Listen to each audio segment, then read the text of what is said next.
I'm going to be hidden behind this pop filter. All right. Hello, everybody. We are live. Episode 1. No, not episode 1. Episode 1 of Keeping Karlsson. Wow. Could you imagine? Drop the 405 and add the 1. We're going back to the start to the playoffs. Good one. Thanks everyone for joining us. We got a really crazy, ambitious show for today, which look, Brian is still actually putting the finishing touches on his end. We've got like a full playoff preview and then a whole other thing. So I guess it could always be 2 shows. Well, I guess we'll see how we feel. At some point we could always like cut it off and then do another show later in the week. Oh yeah, Brian, if we don't finish all of them, we could do a short shifts later in the week. Get more DLs for our dads at Blue Wire. We certainly can. Our BFFs at Blue Wire will love it. Okay, so thanks everyone for joining us, Brian. So yeah, I'm happy to get chatting. If anyone has anything they want to bring up, what's a good pre-show topic? I guess like everyone's been doing their KKPP drafts, or not everyone, but the people who are into it, I'd be interested to hear. I've got a good pre-show topic. Well, you're busy. Go for it. But you're asking for suggestions? Do you want to say? Okay, sure. I was about to say who I drafted in my KKPP, but if you could beat that. I mean, I don't think that's that interesting, but I'm sure people want to know. I'm super excited to hear what you've got. That's more interesting than fantasy hockey picks. I would say, well, now I forget. Oh, well, I was trying to make my bracket and struggling to find like who would be the upset. Okay, well, we're going to talk through all the matchups, I guess, to start the show. But I could give it. I would say the upset. Well, let me go through do it this way, and this is just pre-show. This is for the pre-show people. Definitely, I would not take Nashville to upset Colorado. I think Washington. I could see it. Like, I think that Colorado is the most obvious favorite. Like, especially if Saros is injured. But like, even if not, he's been not that great lately. But it's really hard to imagine Colorado losing. Landeskog's going to be back. By the way, for Florida, Ekblad's gonna be back. We'll bring that up on the show. So those are the 2 top seeds. I don't know about either of those. Calgary versus Dallas. Yeah, I don't see it happening. And then we've got Carolina versus. That's it. Boston beating Carolina to me is the easiest upset. Does that even count as an upset? I guess Carolina had like 9 more points on the season, but I think the Bruins are looking really good. I'm picking the Bruins to win that series actually. It could go either way, of course, but I think that's it. Does that count, Brian? Sorry, I wasn't listening. Oh, okay. Well, anyway, St. Louis or Minnesota. Yeah, I think St. Louis or Minnesota, either way, wouldn't be an upset at this point, right? They both are just so hot down the stretch. At both of them, I have so much to say about these series that I'm planning to say on the show. Okay, so yeah, so I guess just hold on to it. Okay. I forget what. Too bad. I forget what my other idea was. Yeah, I would say Boston. If we're going to allow Boston, then I'll count them as my upsets. Yeah, I guess the 2-3 seed games shouldn't really count as upsets. Yeah, I'd say Boston. Okay, here's my power ranking of the 4 series that aren't 2 versus 3. I'm going to say highest upset potential is Boston, then Washington, then Dallas, and then Nashville. What do people think? Thoughts on OV in the KKPP? Shams is asking. Well, can I get a quick question for my next pick? Also, I'm between Granlund and Andrei Burakovsky. I'm leaning Granlund. Again, like trying to predict series length is impossible, but I think of all the series, this is the one that I think is going to be a sweep. So I'd probably pass on both, to be honest. Like I'm staying away from that series personally, but what do I know, right? Like no one is able to predict this stuff. But if I had to pick one, I guess I would take. I don't even know. I can tell you who else I'm looking. Like the other options are bad. Like the other options I think are guys who I think even if they play 6 or 7 games might not. Okay. Granlund, I'm concerned because if Nashville, like with Riddick, decides to like shell up and like barely play because they have to defend their net. Like Granlund doesn't get a chance to score. Burakovsky, well, it could be over quick. My other choices, just lay all my cards out here for anyone in my division. Okay. Barbashev, but I already have 2 Blues, and I think overloading in this format is a bad idea. Whatever. Okay, yeah. And Tyler Toffoli. I'd take Toffoli. I guess there's also like Victor Arvidsson. Yeah, I'd take Arvidsson or Toffoli over a Nashville or a Colorado player. I don't know why I skipped over Victor Arvidsson. Because he has a flag beside his name, but I think he's healthy. I have all kinds of flaggy guys. It's 14. Cool. Yeah. And Shams, I didn't even answer him. Sorry, thoughts Shams. On Ovi in the KKPP? I don't think that Florida's going to like sweep this series, but I also don't know if like Washington's taking them to 7. So, I mean, Ovi's obviously the star of his team and he's healthy. Like he's apparently going to play. So he's not a bad pick, but I don't know if I would take him in like the first round, you know, just because I could see it being like a 5-game series. So I guess those are my really thoughts. Strong finish, you know. Yeah. St. Louis, Minnesota, I see that as like airtight, but I got all this ready to say on the show. But I have 2 Blues already. Who cares at this point? But our format is not. Oh, so you would take Barbashev then? No, I know I would take Toffoli over Arvidsson. Yeah. No, it's just gut feeling. Just throwing that is my guts. Guy, like he'll show up he's someone who could show up big. He's good in a series that is probably going to go. I think it's like more than 4. And Mike Smith.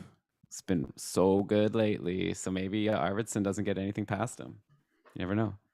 Danault, we're asking about Danault, like if he's available, or Adam, are you just asking for thoughts on Danault? I think Danault's job is going to be to keep McDavid at point per game or lower, just like Winnipeg was able to do to him last season, right? Like I think if Danault gets points, that's like bonus for LA, but I assume that his goal is to shut down McDavid, and it'll be really interesting to see. I don't see why overloading is a bad idea. Like, I feel like whatever. Like, just take the players that you think are going to get the most points. Well, it's just a one-round thing. Well, so yeah, but if you're just trying to land top 5. If St. Louis gets shut out, that's 3 players. Like, I think here it's in our pool, it's really good to diversify.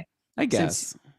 If St. Louis gets shut out, you might lose anyways, though. So maybe it's at this point you're already in. I actually think like I'm not. Well, that's it. So I don't think I'm moving the needle much with Barbashev. Like Barbashev doesn't change my fate one way or the other. Yeah, Toffoli, I see what you mean. I have a gut for Toffoli too, but he just like hasn't been doing much for a little while. Yeah, we should probably start the show, eh? Yeah, so, I'm just going over my my final list here. Okay, well, I also am going to do a whole pre thing, so maybe you can sort of. You want to do I'll mute and you do your pre thing? Well, no, I mean like, you're going to be on it too. Like, I guess I will want you to listen to what I'm saying.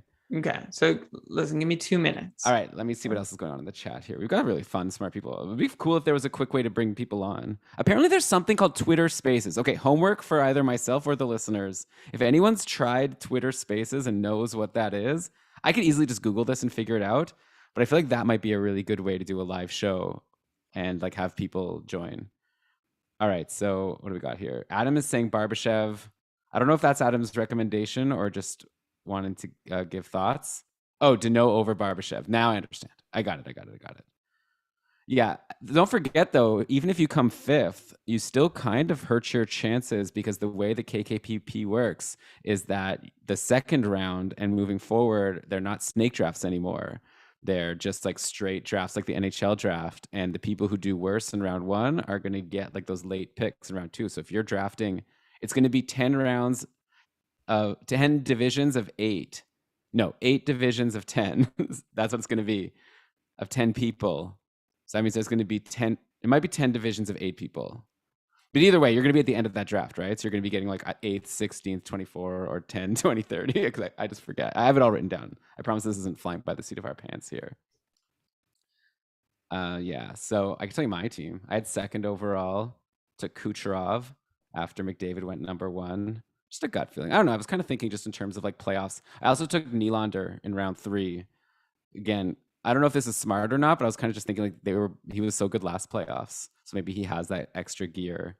Though I did take Matty Tkachuk, and like Calgary players haven't been great in the playoffs. But I feel like Calgary's like such a different team this year, you know? Like it's a whole different situation. Adam has 5 players in the St. Louis and Minnesota series. Is one of them Spurgeon? I've got Spurgeon. We could cheer for him together if you have him. I guess either way you will. But yeah, I think that's a good series to load up on because I don't see why it wouldn't go long. I guess like anything could happen, of course. Remember that series one year when what was it? It was like Jake Allen had like a boring regular season, didn't do much. St. Louis was the underdog, and then like Allen just shut the door on some favorite and destroyed them in like 4 or 5 games. That was really fun. Okay, maybe I shouldn't have pressed the play button after all. I assumed you, Brian, you were just like 5 minutes away. Oh, sorry. Well, I've taken my 2 minutes. I'm just doing a quick reorg of a couple here at the end. All right. So give me just another, okay? Okay. Well, in that case, what should we talk about? I guess there was a hockey game today. I never actually looked at who won this game.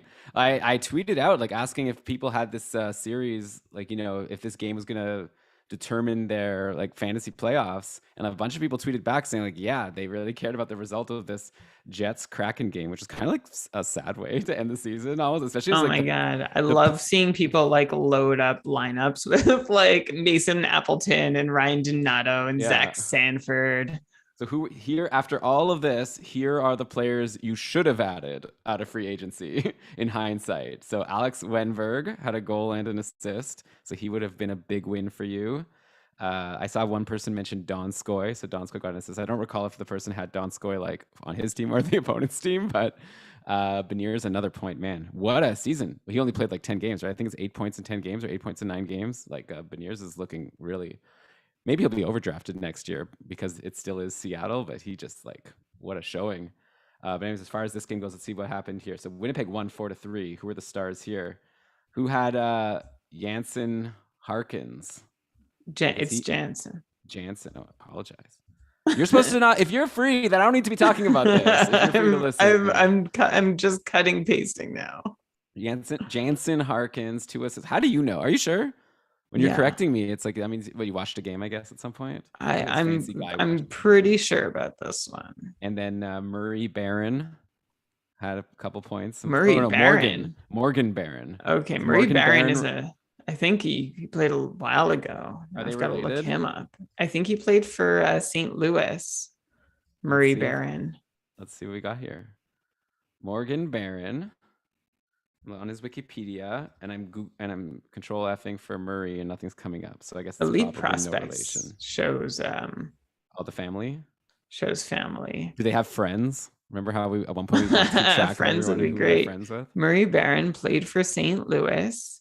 Mm-hmm. If you have time for this, then let's start the show. I don't see any family connections for Murray Barron because we have a big long show planned. So this is going to be 2 hours from when we start. Okay. All right. You know what? Let's go. And I think we'll be able to roll with what we've got here. Okay, here we go. Tell me when you're ready.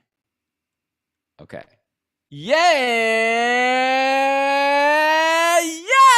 Welcome everybody to another episode of the Keeping Karlsson Fantasy Hockey Podcast, the longest running fantasy hockey podcast in the world, hosted by 2 guys who lost some of their fantasy leagues, but it's not our fault. I'm your host, Nhl Playoffs, and with me, as always, for a really ambitious and exciting episode of Keeping Karlsson coming up. I'm curious to see how this is going to go. It's my very good friend, the fantasy hockey robot, the Poobah prognostication, the collector of gripes, your friend and mine, Brian Com. Hello, Elon. Hello, everybody. Winners and losers, we congratulate. Winners and losers, we congratulate you all for all your fine efforts this fantasy hockey season, which as of recording is officially over. We're excited. The Keeping Karlsson playoff pool drafts have begun, but it's all over, but the crying is the saying, is it not? So there's still a lot of crying. And to be fair, nobody featured on the show today was crying. We invited your reasons and excuses for the only reason you lost. Like, you wouldn't have lost if this crazy thing hadn't happened. That should have never happened. And we're going to go through all of your excuses for losing on this episode. We did an episode like this last year. It was a lot of fun. I'm excited to do it again. And Elon, you and I are going to decide the one person who actually didn't deserve to lose of all the losers we're talking about today. Yeah, we're going to find who's the person who most deserved to win. And Brian, I didn't run this by you. I've just decided right now, we're sending that person a pizza. We're sending you condolences pizza. The winner gets, you just tell us what you want on your pizza. And we're going to make it happen. I hope you live somewhere where pizza delivery happens. I wonder what percentage of our listeners don't have pizza delivery available to them. Do you think there's anyone? Probably not, right? I'd like to know if you don't have pizza delivery, let us know. And maybe we'll try and deliver you one anyways, just to prove it. Yeah. We'll call your neighbor and ask them to make you one. But okay, so that is the plan for the second half of the show, because of course, before we get into that, we have the NHL playoffs coming up. I know the fantasy season is over, but some of us are actual hockey fans that care about what happens even when fantasy is over. When I say some of us, I don't necessarily mean me, but I am kind of interested, especially because we do have the Keeping Karlsson playoff pool to keep things interesting. Also, I am interested, as always, to see if the Maple Leafs will finally make it past a round. But yeah, Brian, I was thinking maybe we can just very quickly go through each playoff series, give some quick takes, maybe give a prediction. And then, as the weeks go on, we'll talk about it. It's always fun to make mountains out of molehills of all of the different things happening in the playoff matchups. And, we'll see that some random player will have point per game in the first round. We'll have to talk about if that means we should be drafting them in our fantasy leagues next year. So we'll get to that over the next coming weeks. But first, we'll just give a high-level overview and maybe also report on some of the players taken from these teams in our Keeping Karlsson playoff pools, because we've been doing 16 different divisions have been drafting over the weekend. So it'll be fun to check in on that. Kevin has compiled a lot of data for us. Before we get into everything that I just said we have planned, which for some reason we've decided is all going to go into one show, let's mention that Keeping Karlsson is super proud to be presented by DobberHockey.com. They're your source for everything fantasy playoffs. They're going to have articles, daily ramblings every single day. The tools at Frozen Tools, I don't even know what I would do without it. If Frozen Tools goes down, probably Keeping Karlsson goes down too, or at least I'm going to have to take some time to pull the plug, on that Seinfeld episode where Kramer had the talk show set in his apartment, and then at some point they decided they need to regroup and he pulled the plug. That's what we'd probably have to do if Frozen Tools went down, and then figure out what we would do. But we don't have to worry about that because it's running strong. Check it out, DobberHockey.com. But okay, Brian, with that, yeah, let's just go through these playoff series, okay? So starting off in the West, Colorado versus Nashville. In my opinion, this is, and obviously now this is my opportunity to put my foot in my mouth, but I think this is the most lock of a series. I just can't imagine Colorado not destroying Nashville here, especially UC Saros is quote unquote hopeful to return in the playoffs. They might even have to go with Riddick for a game or two. And even if Saros does play, he had a rough end of the season. He had no quality starts in his last 6 games. This one thing for Nashville that they had last season was all, Saros could just steal games. I don't even know if that's the case, especially not against this Colorado team who is getting Landeskog back for game 1. We saw practice lines today: Nichushkin, McKinnon, Ranson in line 1, and then Landeskog, Kadri, Lehkonen in line 2. We know about their defense, which is everything. This team is stacked top to bottom. I don't even know what else there is to say. But Brian, are you with me that Colorado is it would be crazy? I think in the KKPP, we're just drafting for the first round of the playoffs, and I've been shying away from drafting Colorado and Nashville players just because that's the series that I think is most likely to be a sweep.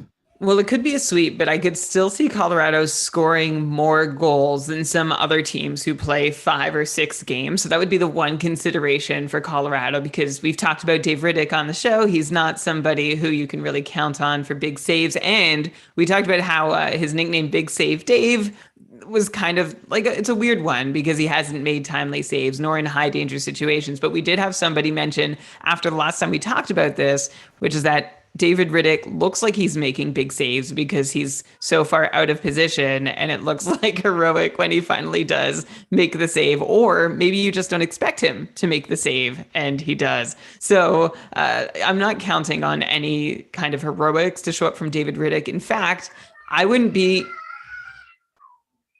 Can you hear that? You got to get that Shure microphone like mine. Remember that time last episode? Is it really bad? There was in the last episode, there was banging in the bathroom, and I remember when I was editing, I didn't hear it. You didn't even hear it. I didn't hear it. We wouldn't hear the kid also. It's so good. This is not a paid commercial, but it's a really good microphone. But anyways, I heard it. So anyways, let's just take a second. Go from you're saying, it's out of position. In fact, yeah. What's that? What did you say? No, it's good. Yeah, Dave Riddick out of position, in fact. Yeah. I'm going to need a minute here.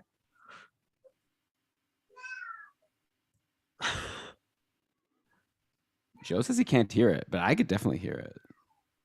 So Joe might need to get his hearing checked.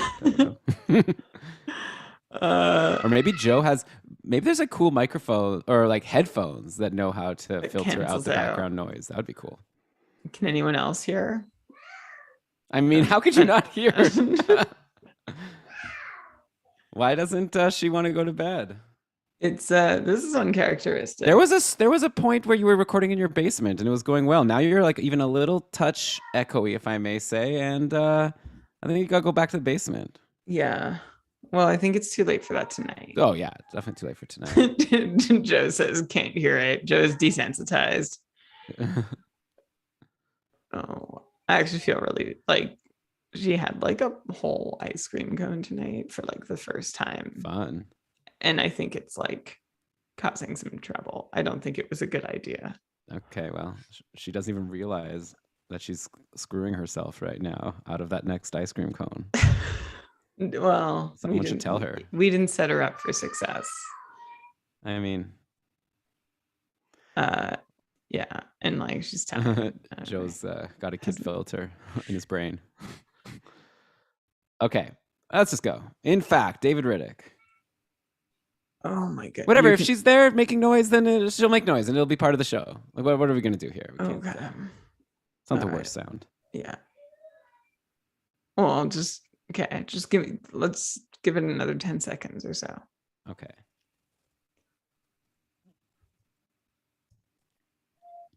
Oh, poor kid. All right. Poor kid. She got a whole ice cream. Yeah. So I was like on team cut it off, but like we also want to let her like know when it's time to stop.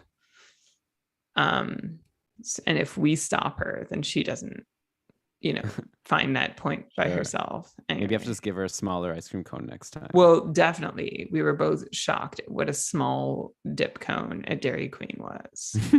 Oh, well. Okay. In fact, I would not be so surprised to see, this is crazy, but I wouldn't be so surprised if David Riddick doesn't start every game. And just to avoid the double negative there, like I think it's very possible that David Riddick is not the starter through the series for Nashville. Like at this point, I have very little faith in him. I'm not sure why the Predators would have any more. I guess the backup option is Connor Ingram, who played 3 games or made 3 appearances this season with an .879 save percentage for Nashville. And that seems to have been his only action this year at any level. So we'll see how this all turns out for Nashville. My concern with drafting anybody on Nashville, like right now for my Keeping Karlsson playoff pool draft, I'm staring at Granlund and Johansson as the top guys on the board based on regular season standings. However, I have 2 concerns. 1, it's going to be a fast series. And 2, they're going to be focusing the Predators so much on just protecting their goalie that they're not going to be able to open up and score the way that they might have with UC Saros. I think they really played knowing that UC Saros was there to bail them out, and they're going to have to change a lot. And I'm not sure it's going to go well for their offense. So many reasons to stay away from Predators. And Elon, I don't know. Like, again, I think Colorado can put up 5 or 6 games worth of scoring in 4 if the series goes the way I feel like it's going to. Oh, yeah, totally reasonable. I'm not saying to totally fade Avs players. Yeah, especially. Saros could even be back. But like I said, even if he is, he hasn't even been that great lately. So, yeah, I think that is the easy one to predict, which means it's the one we'll get wrong. But next up, Calgary versus Dallas. To me, I see this as the matchup of 2 teams with like amazing top lines. Like, I guess Calgary is a bit deeper. Like, we'd like to say that Dallas is deeper. At one point, having Ben and Sagan on the second line would be like, what kind of crazy awesome team is this? At this point, it seems like just Dallas is totally carried by this like Robertson, Hintz, and Pavelski line. And then they have some good defensemen. They have Heiskanen, who logs big minutes. I think that here's the interesting question that I think, Brian, this might irk you a little bit. I'm not sure. Does Dallas have the better goalie going into this series? Like, I know Markstrom was so amazing to start the year, but he wasn't that great down the stretch. While Ettinger like has just been so strong. Like, I guess you won't be too irked because you were the one who called at the beginning of the year when Ettinger started in the minors that you said he should be their starter, and he's been really good. So I think that's an edge for Dallas, but obviously Calgary is just like a deeper team. They've looked so good this year. I guess the other storyline that I'm kind of interested in is just how Johnny Gaudreau has been such a dud in playoffs over the past few years, but also Johnny Gaudreau's just been a different player this year in the regular season than he's been like, in past years. So hopefully he can finally, wipe that negative off of his, resume. Because last year, I'm just trying to bring it up now. Did Calgary not make the playoffs last year and the year before? Anyway, well, I don't know. I just remember that that's been a general thing about him, is that he's disappeared. Maybe it's the type of thing where in the playoffs, they don't call as many penalties. Maybe as a player that needs to rely on his skill and speed more. Maybe if you're getting clutched and grabbed, that's harder to do. So anyways, I still think Calgary's probably going to win, but I think there are a couple reasons to think that Dallas could do something. The goaltending and maybe also, Gaudreau being it. But they also have like Lindholm and Kachuk who have been so amazing.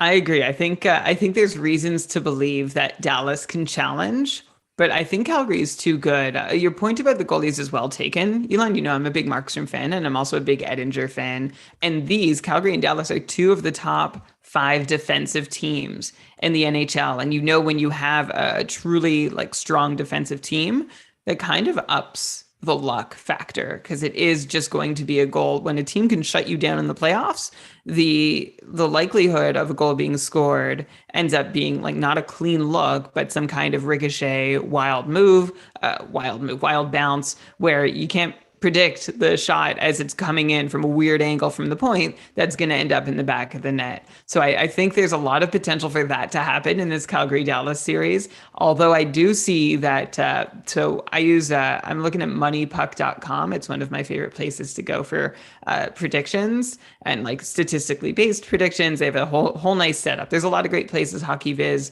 is another spot too. And of course, Dom Luszczyszyn's work at The Athletic.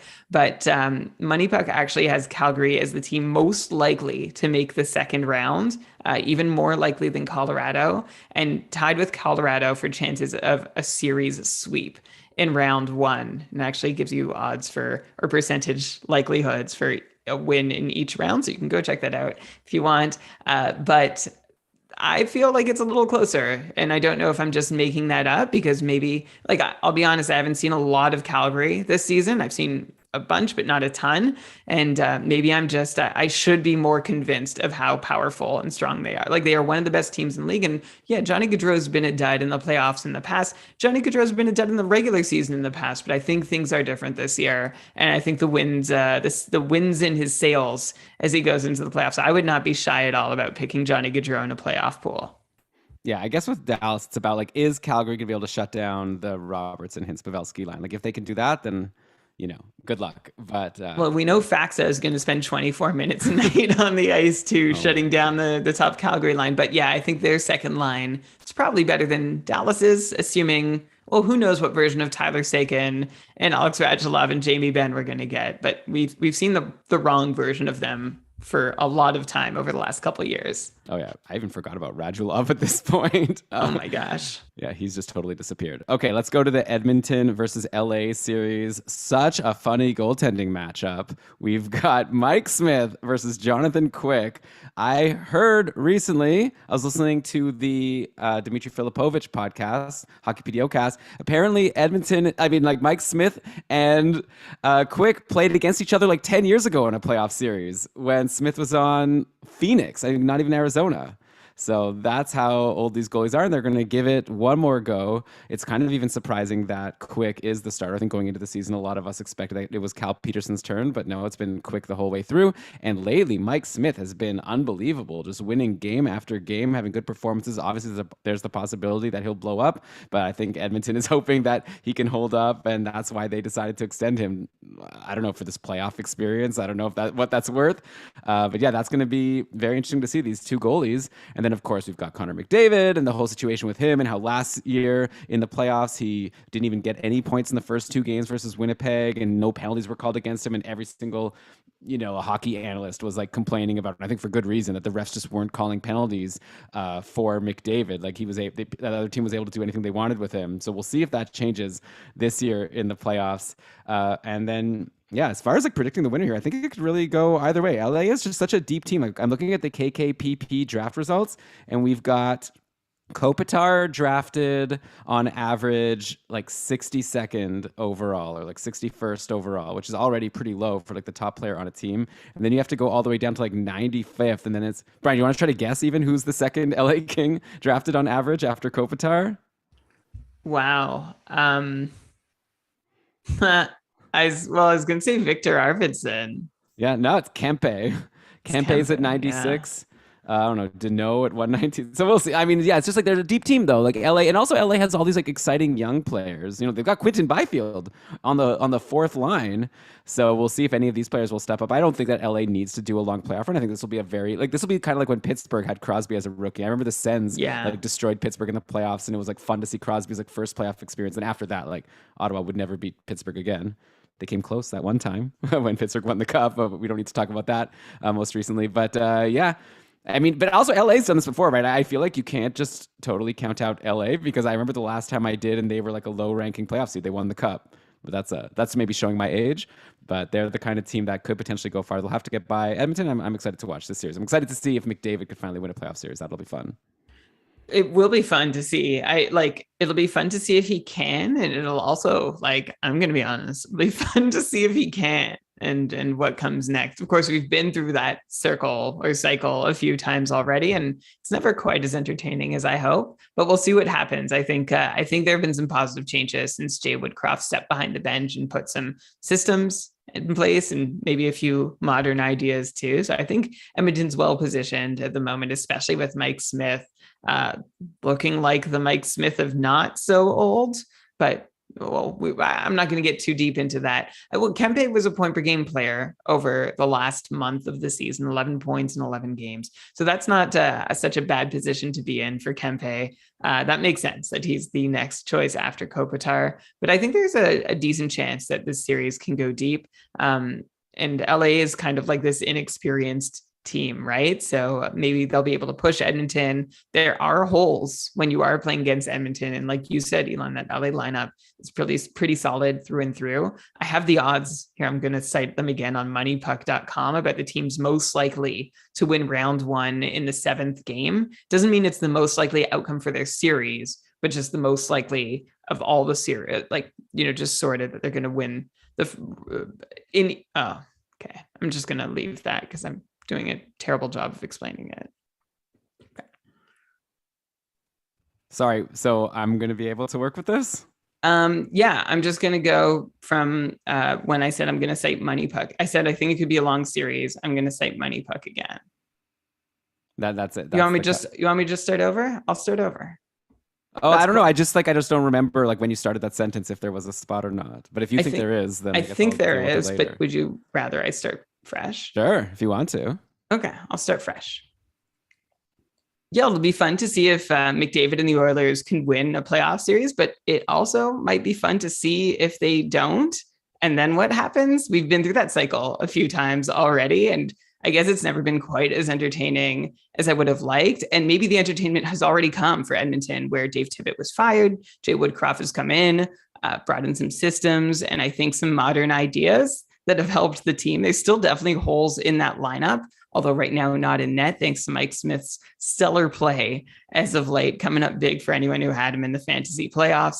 And the thing is that I think LA's lineup might be more solid top to bottom. Just Edmonton's top level is above LA's top level, and that might be enough. Plus, LA doesn't have goaltending of their own. They've had a season-long goaltending battle that nobody has stepped up and won. The same we were talking about Washington a week ago when Peter Laviolette was like, well, we'll see whoever plays can earn the crease. It's like it's the 80th game, and no one has done that yet. So that's a bit of a problem for both LA and, oh, you're laughing, Elon, because you're going to say it's Cal Peterson. For sure, but I feel like Brian, I respectfully disagree. It's okay. Jonathan Quick for sure. Like, where have you been? Like, Quick's been playing every single game. I think there's no chance that Peterson is playing unless Quick totally. Well, so it has been Cal Peterson. Like, you've laughed at other times because it's been so clearly Cal Peterson. When I've said this, like Jonathan Quick, yeah, he's won 5 in a row, .938 save percentage.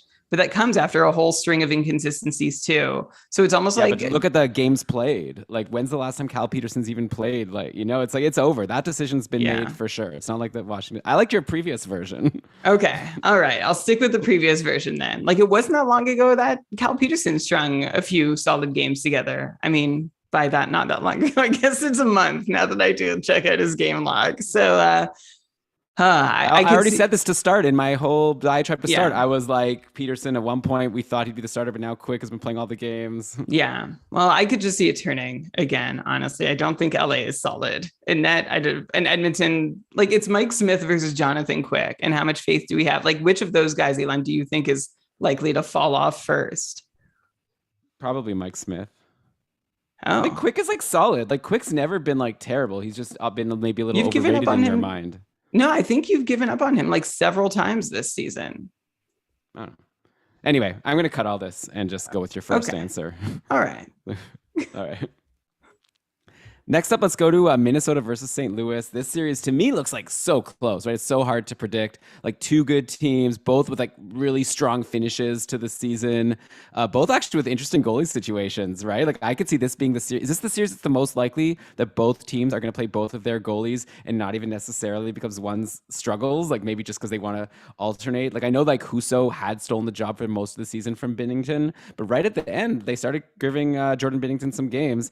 And he did okay. I guess he didn't do so well in the very last two, but he, I don't know. So anyways, and obviously Binnington's the one who was their goalie when they won the cup before. So I wouldn't be surprised if Husso has a bad game. They try Binnington for the next one. And then in Minnesota, Talbot and Fleury. Like I'd imagine Fleury is the starter. They still haven't even announced who's going to play in game one. Actually, neither has St. Louis. So there you go. That's the interesting situation there. But yeah, I think the series will be a lot of fun. I am excited personally to see Kaprizov in the playoffs, see what he can do. Also, like Fiala, is he going to keep up his insane end to the year?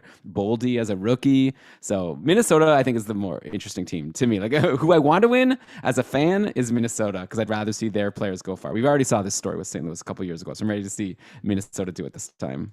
I think this is a really good chance for Minnesota to step up. It is like really interesting to me that it seems up in the air, the goaltending situation between Fleury and Talbot, because I mean, Talbot's been shaky for most of the year, but Fleury had a run of 3 games like a couple weeks ago, and he did not take advantage of his chance to like really solidify his playoff positioning. And for me, it seems like, why else would Minnesota acquire Fleury than to play him? And of course, he did finish the year with that .964, like a huge win against Colorado, stopping 27 of 28 shots. So maybe that's all Minnesota needs to end up going with him. Again, they're a great defensive team too, but I think this could be a really fun series. I think you've got two teams who, like, I can't tell if they're going in the same direction or not, but Minnesota is a team that we've been on the lookout for a while, and this seems like a moment where they're ready to take a step. The fun part when you're drafting for your playoff pools is I still don't think people have caught on to the necessary value of Matt Zuccarello and even Jared Spurgeon and even Kevin Fiala.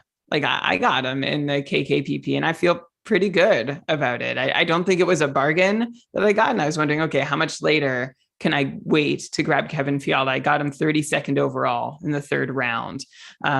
But I think there's value to be found on Minnesota, especially in playoff pools that are going like through the Keeping Karlsson playoff pool. We redraft every round. For a pool that goes start to finish, you might be able to find some deep value because Minnesota's a team that could make a run.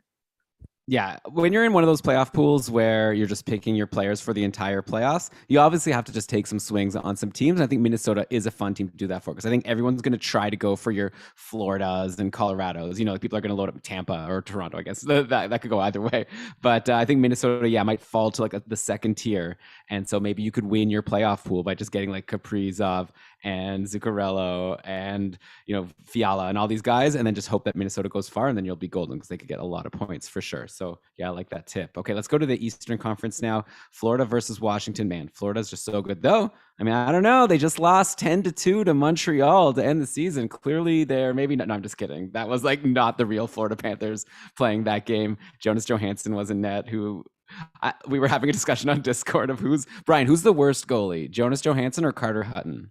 Who's the goalie you'd want to depend on more for an important game? If I had to, I think I'd go with Carter Hutton, but I think you'd just be screwed either way. I mean, Jonas Johansson, you can't really come back after, remember the Buffalo beat writer made fun of how Colorado claimed him and was like, he's the worst goalie in the league. I don't know why anybody would take him off Buffalo's hands. So I don't think there's any coming back from that. How fun would it be? So theoretically, Jonas Johansson's on Florida and Carter Hutton is property of the Toronto Maple Leafs. Imagine if it's Florida versus Toronto and all the first string, second string goalies get injured, and then we get that goalie matchup. We're gonna have 10-9 games every single game. That would be so fun. But anyways, right now we got Florida first has to get by Washington before that happens, and Bobrovsky and Knight have to both get injured. But yeah, Florida's good. And by the way, Aaron Ekblad is back for the playoffs. I think the word is that he's gonna play in game 1. So if you thought Florida was good at the end of the season, wait to see them with their superstar number 1 defenseman also back in the picture. So really they look almost unstoppable. But hey, Washington is Washington. Ovechkin apparently is healthy. He missed a few games to end the year, but he's going to be back for the start. So I feel like Washington's a good team. Like, this is not going to be a walk in the park for the Panthers. Obviously, they're the favorites. I wouldn't be drafting Caps players in my playoff long drafts, but I definitely in the KKPP, I'd be okay taking Caps because I could see this going to like 5-6 games. But I really like Florida. I've been like gushing over Florida all season long, so I'm not going to stop now. There's two ways this series could go, right? Like Florida can just decimate Washington and Washington goes off quietly into the night and like definitely doesn't contend again for a while. Or this is a team that still has several players on the roster from their cup run and they find a little magic and they're doing it for Ovi and they're able to win a couple games. I don't think they have much of a chance of pushing this to 7. I don't think they have much of a chance of winning the series, but I think that'll be the difference between them going really quietly and them putting up a fight. I could see both circumstances happening.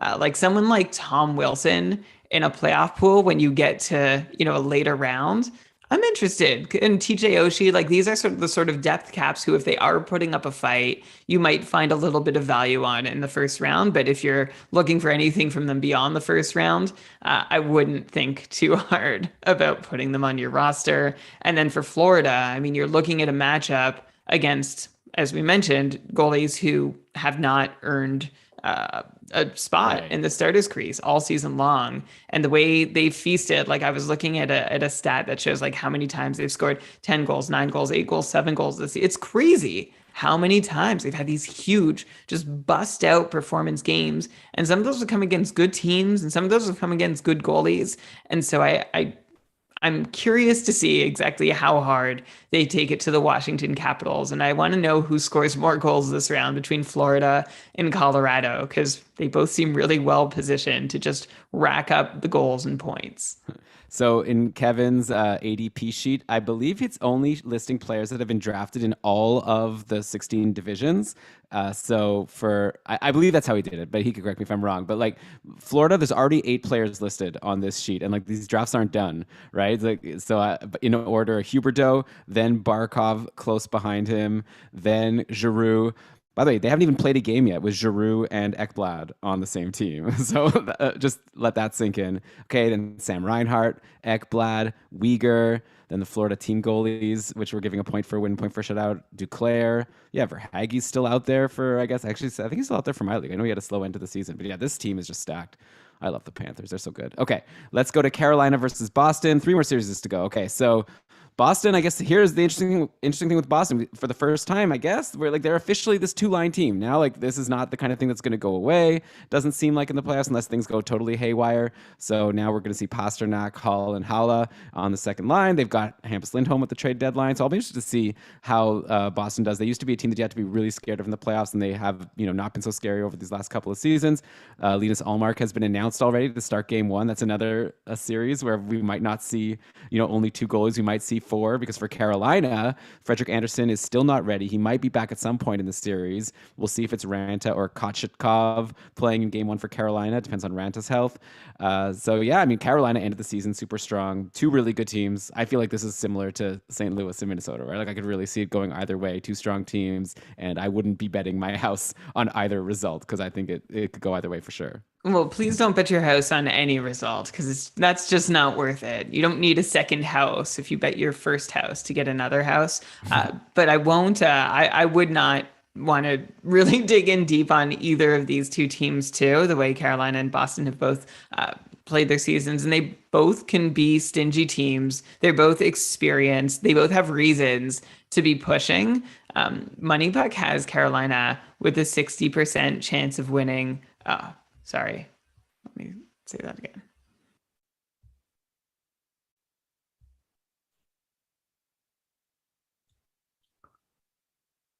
MoneyPuck actually has Boston with the higher odds of making the second round, so 56% to Carolina's 44%.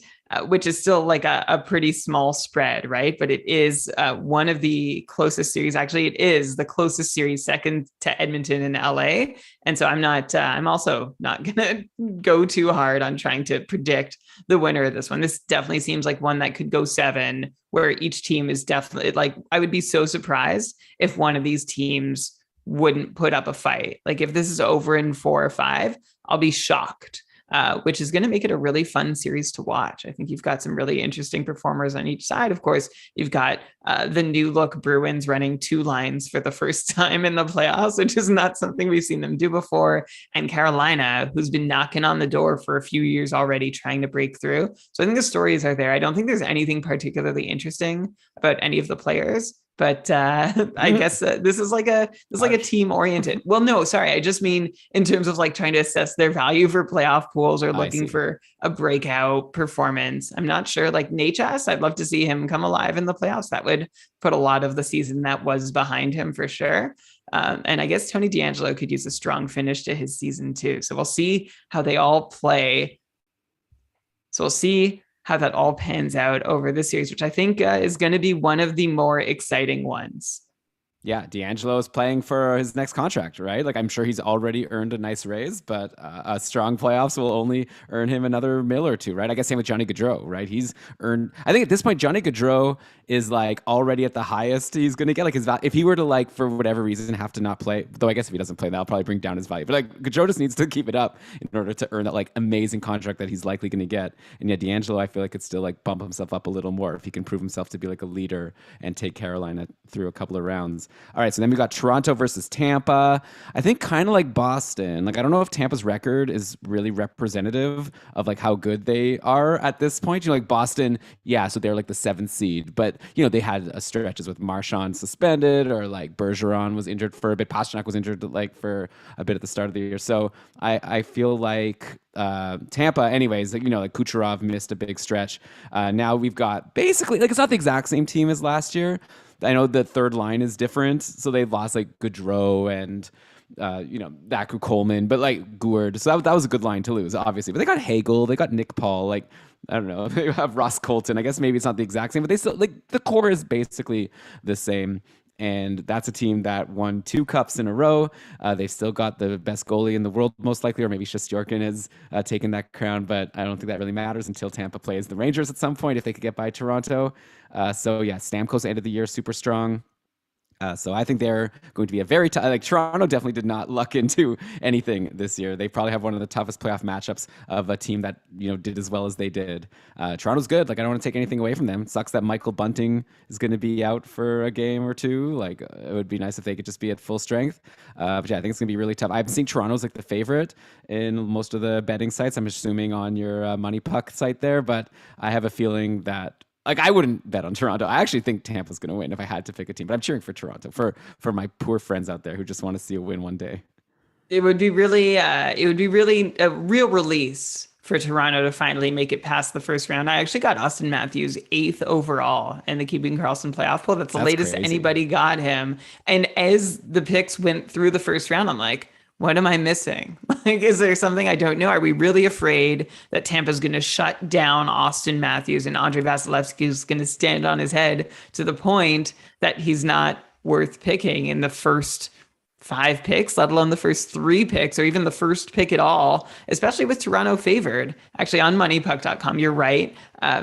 Toronto is favored over Tampa, and Tampa is actually the 4th most likely to lose in the first round. So why are we trusting this source? Like, what's I don't know. Where do they get this? Come on, Tampa Bay is not like the. I mean, this is where you always have to look at any source, even if you trust it, with a critical eye. And I do trust Money Puck. They've got good stuff through the year, but even Washington has slightly better odds to advance against Florida than Tampa against Toronto. And I definitely raised my eyebrow at that. And that is like that's bulletin board material for Tampa, right? Like everyone's writing off the 2-time Cup champs who had some roster turnover, but I still don't think they lost key players on their third line. So can they survive having lost those key players, even though I think they've done a pretty good job replacing them, as you mentioned already? I think this is going to be a really fun series. I'm hoping it goes 7. I think I saw a quote from Sheldon Keefe saying like it's going to be a borderline something like, he might have said violent, but like it's going to be like really hostile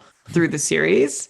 And I think it's true. Like, I think these are 2 teams who feel they both deserve to advance and they both deserve to be the favorite. But I think Tampa's going to relish that underdog role. Like, they both deserve to be the favorite and they're both kind of playing the underdog too. This is also like actually there's a lot of really fun series to watch. I know I already said Boston Carolina is going to be really fun to watch, but I think like if I can watch only one game one from any of these series, it's going to be Tampa Toronto, and I think it's a coin flip to me about which team wins. Yeah, I agree. I just moved into a new area in Toronto, and I'm definitely going to be walking around trying to find where's a cool place to watch this game because I want to get the full vibe. Obviously, Brian, you're welcome to come visit. You could stay at my place, and we can go watch a Leafs playoff game at some point. There might only be a couple. Knowing how the Leafs are, you only have a couple weeks to do this, but it's a lot of fun to just go to a bar and watch a Leafs game. People are pretty into this team. Okay, the last series to talk about is the Rangers and Pittsburgh. This is an interesting one to me. Like, first of all, it sucks that Tristan Jarry is out, right? So maybe it's not a fair way to start it. DeSmith is going to play at least the first two games, is what I've been reading, versus just Jorkin. So yeah, in net, the Rangers have a huge edge, and then it just comes down to if Pittsburgh has enough to still overcome that. And I don't know, the Rangers have looked really good, especially since the deadline. They got Kopp and Vetrano, who have fit in really well. I guess Pittsburgh did bring in Rickard Rakell. So I don't know. What do you think is a better improvement, bringing in Rakell or bringing in Kopp and Vetrano? And then, I guess Malkin missed some time, so Pittsburgh does get to finally be at full strength for their forwards, which will be fun to see. I don't know. At the end of the day, to me, I would bet on the Rangers because of the goaltending just being such a huge mismatch at this point, especially with Jarry out. I think that's it. I mean, Casey DeSmith also had that like crazy performance, right towards the end of the season. What was it? 52 saves shutout against Boston, another playoff team, on April 21st. That was potentially at the end of your fantasy season, depending on when yours end. But he has 940 save percentage over his last 5 starts. So I'm not writing off the Penguins because of DeSmith.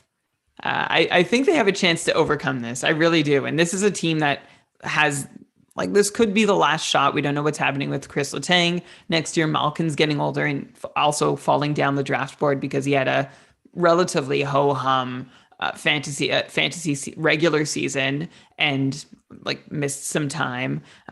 Chris Letang, though, has had one of my favorite Penguins writers is Ryan Wilson. He writes at Hockey Buzz, and like he's been like just shouting from the rooftops about how great Chris Letang has been all season. So I think Pittsburgh has the pieces to survive so long as Casey DeSmith can give them average goaltending, which is all they needed from Tristan Jarry last season and didn't get it in the playoffs. So if Casey DeSmith can just be decent, I still like the Penguins here. I think it definitely makes things dicier that DeSmith is a little less reliable, but I think the Rangers are still a team. They look to me like a team that still has a couple things, to learn on the way up. And I feel like they might find themselves on the wrong end of this series against like super motivated and experienced veterans led by Sidney Crosby and Chris Letang. Yeah, I mean, they've had those guys for the past few years and haven't gotten out of the first round. I guess they keep on running into the Islanders, and now they don't have to worry about them finally. Well, the thing with the Islanders was that their goaltenders shut the door, although last year that wasn't the case. Like Pittsburgh, I think, was the better team. But this year, they've got Igor Shesterkin to contend with, who we've talked about over the last couple of weeks as someone who, like, I want to see how many playoff series Igor Shesterkin can win in a single postseason. Wouldn't surprise me either if he could legit just carry the Rangers as they are all the way to the Stanley Cup Finals, just with a run of incredible goaltending. So goaltending is definitely the X factor in this series. And it's going to be how much can the Penguins minimize their shortcomings in goaltending, and how much can the Rangers maximize their the opposite of shortcomings, long comings. Sure. They're long comings, yeah. There's your episode title. All right, so Brian, that's it. We've done a playoff preview. I hope that people have enjoyed it. Obviously, we're more of a fantasy podcast. We don't generally get into the team predictions beyond just like which goalies we think will win games. So let us know what you thought. And with that, I guess we'll take a quick break for a word from our sponsors. Then we'll get to part 2 of this episode, which will be our contest of who wrote in the most compelling reason for why they really should have won their leagues, even though they lost. So we're going to get to that. It's going to be really fun in just a sec. You're listening to Keeping Karlsson. Okay, Brian, we are back for part 2 of this mega episode number 405 of Keeping Karlsson. And I'm really excited for this because I haven't read anything. You've been the collector of the gripes, like I said at the start, reading through all of the things that people have wrote in our patrons on Discord. And I think we also put a call out on Twitter. Don't even tell me, Brian, who wrote in each one, because I'll obviously want to give an edge to a patron. But yeah, I'm just going to try to be, by the way, if anyone I'm going to say it right here. I'm not going to be like a nice judge here, okay? Like, I feel like most of the people who lost, like, you probably lost because of reasons that are reasonable, and a lot of people have lost. So it's gonna take a lot to convince me that you deserved to win. Someone, I forget who, someone wrote in the Discord when we posted, like, do you want to post your reasons? And then I got tagged being like, well, Elon roasted me last year when we did this, so I think I'm going to pass this time. So that was Ryan, and you roasted him literally like 3 weeks ago. Oh, well, it's all out of love. Hopefully people understand. But yeah, I'm going to try to bring my most like Simon Cowell-esque, is that like a really old reference to this? Is Simon Cowell still around? Like, judging people harshly? Do kids know who Simon Cowell is? Well, who's today's Simon Cowell? Who's the judge on TV who's mean to everyone? Or maybe that doesn't exist anymore. Now we're like in a new era. Like, maybe people are nicer on TV. Jeff Probst is so nice on Survivor now compared to how he used to be. I think everybody is nicer on TV. I think Simon Cowell might still be today's Simon Cowell. All right. So someone who knows more about like TV talent shows. Let us know. All right. But yeah, basically the gist is, though, I do feel like whenever I lose, I always have a litany, like a big list of excuses about why it's not my fault and I made all the perfect decisions. That's what it comes down to, right? I want to find the person who did everything right and lost because it was out of their hands. And even, sometimes obviously you have injuries. I don't want to hear, by the way, I'm telling you, Brian, the winner is not going to be someone who just had some injury, right? We all have injuries. You have the opportunity to make up for it. But, there could be like extenuating circumstances that make it like especially difficult. Like if your league has like one IR spot. But anyways, I'm very excited to hear the list. So I'm handing it over to you, Brian, and I'm ready for you to pepper me with all of these whiny excuses. Okay, and again, we're gonna be hard on anybody who was kind enough to share their story with us. So please know it's all out of love that Elon does whatever he's about to do. We're giving a pizza. We're giving a pizza, right? So you got to earn it. Okay, here we go. So I've grouped them into different categories, and again, Elon has not seen these before. We're getting his raw, unfiltered takes, like knee-jerk responses, and I've got a lot to get through. So I'm going to start with a couple in the category that I called league dynamics. So these are things where these are two situations where things were not entirely in a manager's control, and Elon's going to decide whether that's their fault or not. So first off, Julien, one of our long-running patrons. No, next time don't tell me, because obviously I love Julien. Oh, okay. All right. I'll keep it anonymous from here on out. But his reason for having lost his league was because some guy traded Leon Draisaitl to his eventual first-round opponent the day after he refused a much better offer from Julien. So the trade that went down was Draisaitl, Grubauer, and a second-round pick for Dubois, Hartman, Jari Stevenson, and a first, which, like, Julien was basically like, he swapped goalies when there were good ones on the wire. He swapped a second for a first and got like a subpar keeper. Meanwhile, Julien offered a premium package for a rebuilding team, including Jack Hughes, who could be kept for free in the offseason because he was in a farm spot, a first-round pick, and Teuvo Teravainen for Draisaitl in a second, third. So basically, Julien said, hey, I made this amazing offer for Leon Draisaitl. The guy said no, turned around, dealt him to the guy who I played in the first round and lost to. Elon, did Julien deserve to lose? Okay, I feel for Julien. Like, Brian, this is my soft spot, right? I hate it so much when other people make rip-off trades that help my opponents, and there's literally nothing you can do about it. And here, Julien even had something he could do about it, and the guy just like rejected his trade. I wish Julien had included whether Draisaitl made the difference. Like, if you were to add up the scores of that series and like take out Draisaitl, like, does Julien win? So if you would have included that, if he was literally the difference maker, then oof, yeah, that burns. Okay, I mean, it's a strong contender. I guess like the point of this is we're going to be keeping like a king of the mountain here, whatever you call it. So I'm gonna put him number one here. I'm not disregarding it, but okay. I would like to, but like also, so annoying. Right? Like who wants to play in leagues like this? It's like he shouldn't even have to be saying like, "Oh, it's not fair because I made a better offer." Like that's not what fantasy hockey's about. It's about building a good team, not like, "Oh, I'm going to get Draisaitl for free, like for a first for a second." It's not even like that good doesn't even sound like such an amazing return here. Well, no, exactly. That's why we have the counter in the cupful where everybody has a chance to offer something better to try and remove the situations where this happens. And I wanted to start strong, Elon. I know that's a strong contender to begin. Although I'm not trying to influence or anything, but if I started with like my team got injured, I think we might have people dropping out really quick. We have a lot of people who said their teams were injured. Don't worry, we're going to deal with you in like one fell swoop, even though we might have already. Yeah. If Julian's here or if anyone in the chat can like reach out to him and find out if Draisaitl made the difference, I would like to know. It's Jupak on Discord, Jupaq. I want to know that how significant that was. That context is important. Okay, here's another league dynamic. So this loser said that they lost because someone in the consolation bracket dropped Shea Theodore shortly before the finals. And so their opponent ended up spending all his remaining fab to get Shea Theodore, who helped wrestle the championship away from this loser. Ugh. Trying to avoid saying names. So how much did this person deserve to win or lose?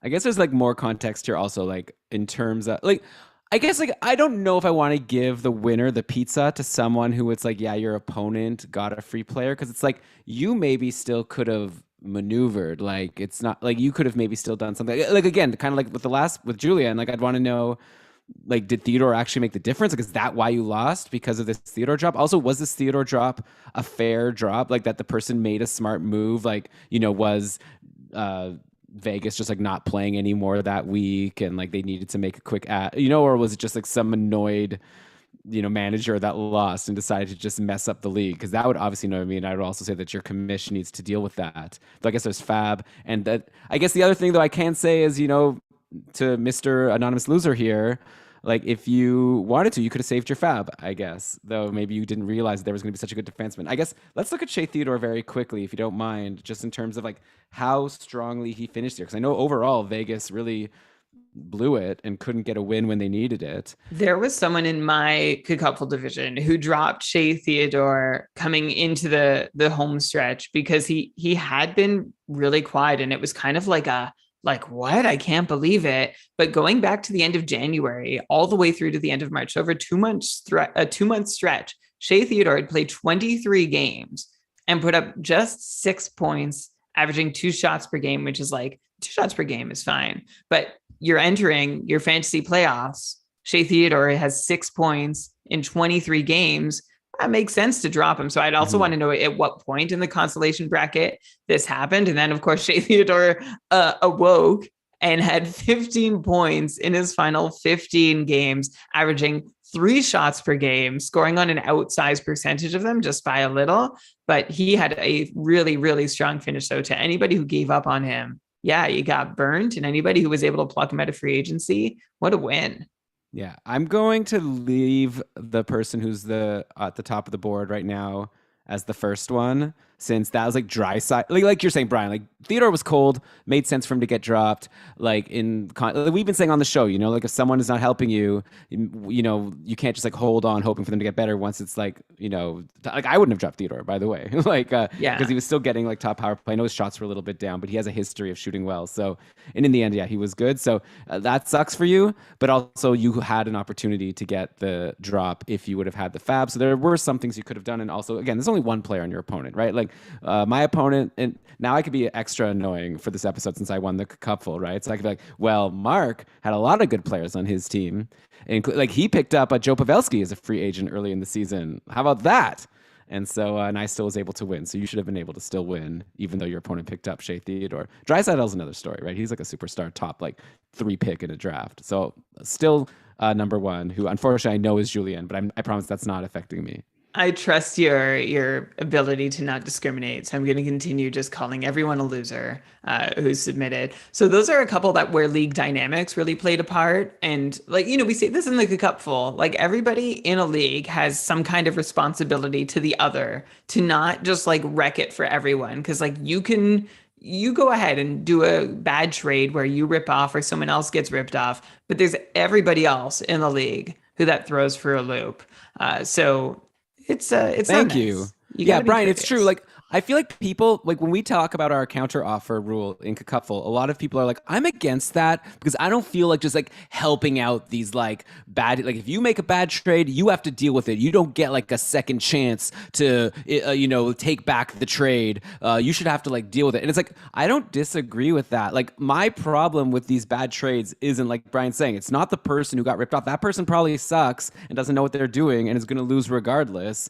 Like the counter offer rule is there to help everyone else who is getting hurt by this trade going down, because it's usually like a smart player that's already doing well now like becoming even stronger, and it's so unfair to their opponents just because they didn't think to go and send rip-off trade offers to this person that didn't know what they were doing, right? So not to say it's always the case that it's someone who doesn't know what they're doing, but I just wanted to put that out there again because we always get people telling us they don't like the counteroffer rule, and again, the purpose of it is to help the community, not like the one person who we're not trying to give someone like a little bit of a bonus to help them through when they're not that good. That's not the purpose. But anyways, okay. Brian, so what's their next category? So the next category here, I've called It's Personal, where everybody has like some kind of personal circumstance that impacted the way they manage their team over the course of key and critical weeks of the fantasy season. So I'm going to start with our first loser of this category, who wrote, during the playoffs week that I lost, my kids got a gastrointestinal bug. Oh, no. Then a few days later, they got COVID and gave it to me.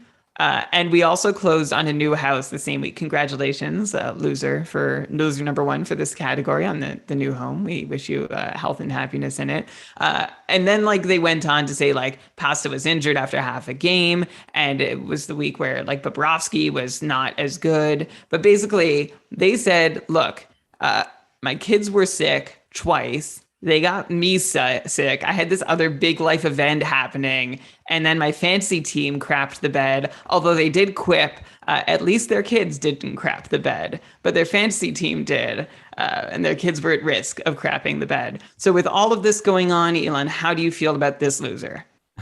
Okay, first of all, now can you reveal who the previous loser was? Just so, like, once they're said, once I've eliminated them, we should say who they are. Just so I don't forget. The previous loser was Adam K. From Felix Owls, our amazing. Okay, Adam K doesn't get to complain because his team beat mine in the Dynasty League after he got Marchand and Ovechkin. Like, you benefit from other people making questionable moves, mister. I'm glad that I didn't put Adam ahead. Okay, this person has a real sob story outside of fantasy. I don't think that's like you should have won. Like, the purpose of this isn't like you have, like, I guess you have an excuse for losing in terms of like for your life. Like, yeah, you don't have to feel bad about yourself. I'm a bad player. Like, yeah, you had extenuating circumstances, but you definitely didn't deserve to win just because you got COVID. And like, I hope that everyone's okay and everyone is better now and your kid is better. But that's not going to get you a pizza. Like, you should have, I guess, tried to figure out how to still, like, fantasy doesn't have to take too much time, right? Like, at the end of the day, like, keep your roster set. Like I wanted, after you say that, I want to simulate this situation for you. Like, I don't want you to get sick or anyone you care about to get sick, but I would love to see, like, compare the amount of time you, like, and I think you are, like, you call me the fantasy hockey robot. I think you would still find a way to, like, look away from all that's happening and focus on fantasy and put it first. But I'd love to put you through those paces just to see exactly how you manage it. Well, I mean, part of it is you're supposed to kind of have a plan going into the week, right? So that you don't need to be like having to put too much time into these decisions, right? Like, sort of you should be able to go on autopilot and just stick with the plan you had. That's why, like, I tell Dave, like, I listen to the stream scheme because I really enjoy the show and it's fun, but I generally don't like listen and like, decide on who my streamers will be because I've already come up with my plan. So this person maybe needed to like go on autopilot and also like we still haven't had anything to tell me that why they would have won otherwise. Like, maybe if you tell me you were in first place and then like your kid was puking on you right when a goalie start was announced, and if only you would have like swapped that goalie out, then you would have won. Then you're giving me a reason. But here it's like, yeah, like stuff happened, but I don't even know how good your team was. So I'm still going to leave the first one as the leader in the clubhouse. So who was this person that had was all this terrible luck? That was Mops. Oh, sorry, Mops. Yeah. This is like the story of Job from the Bible. What happened to Mops? Mops was being tested.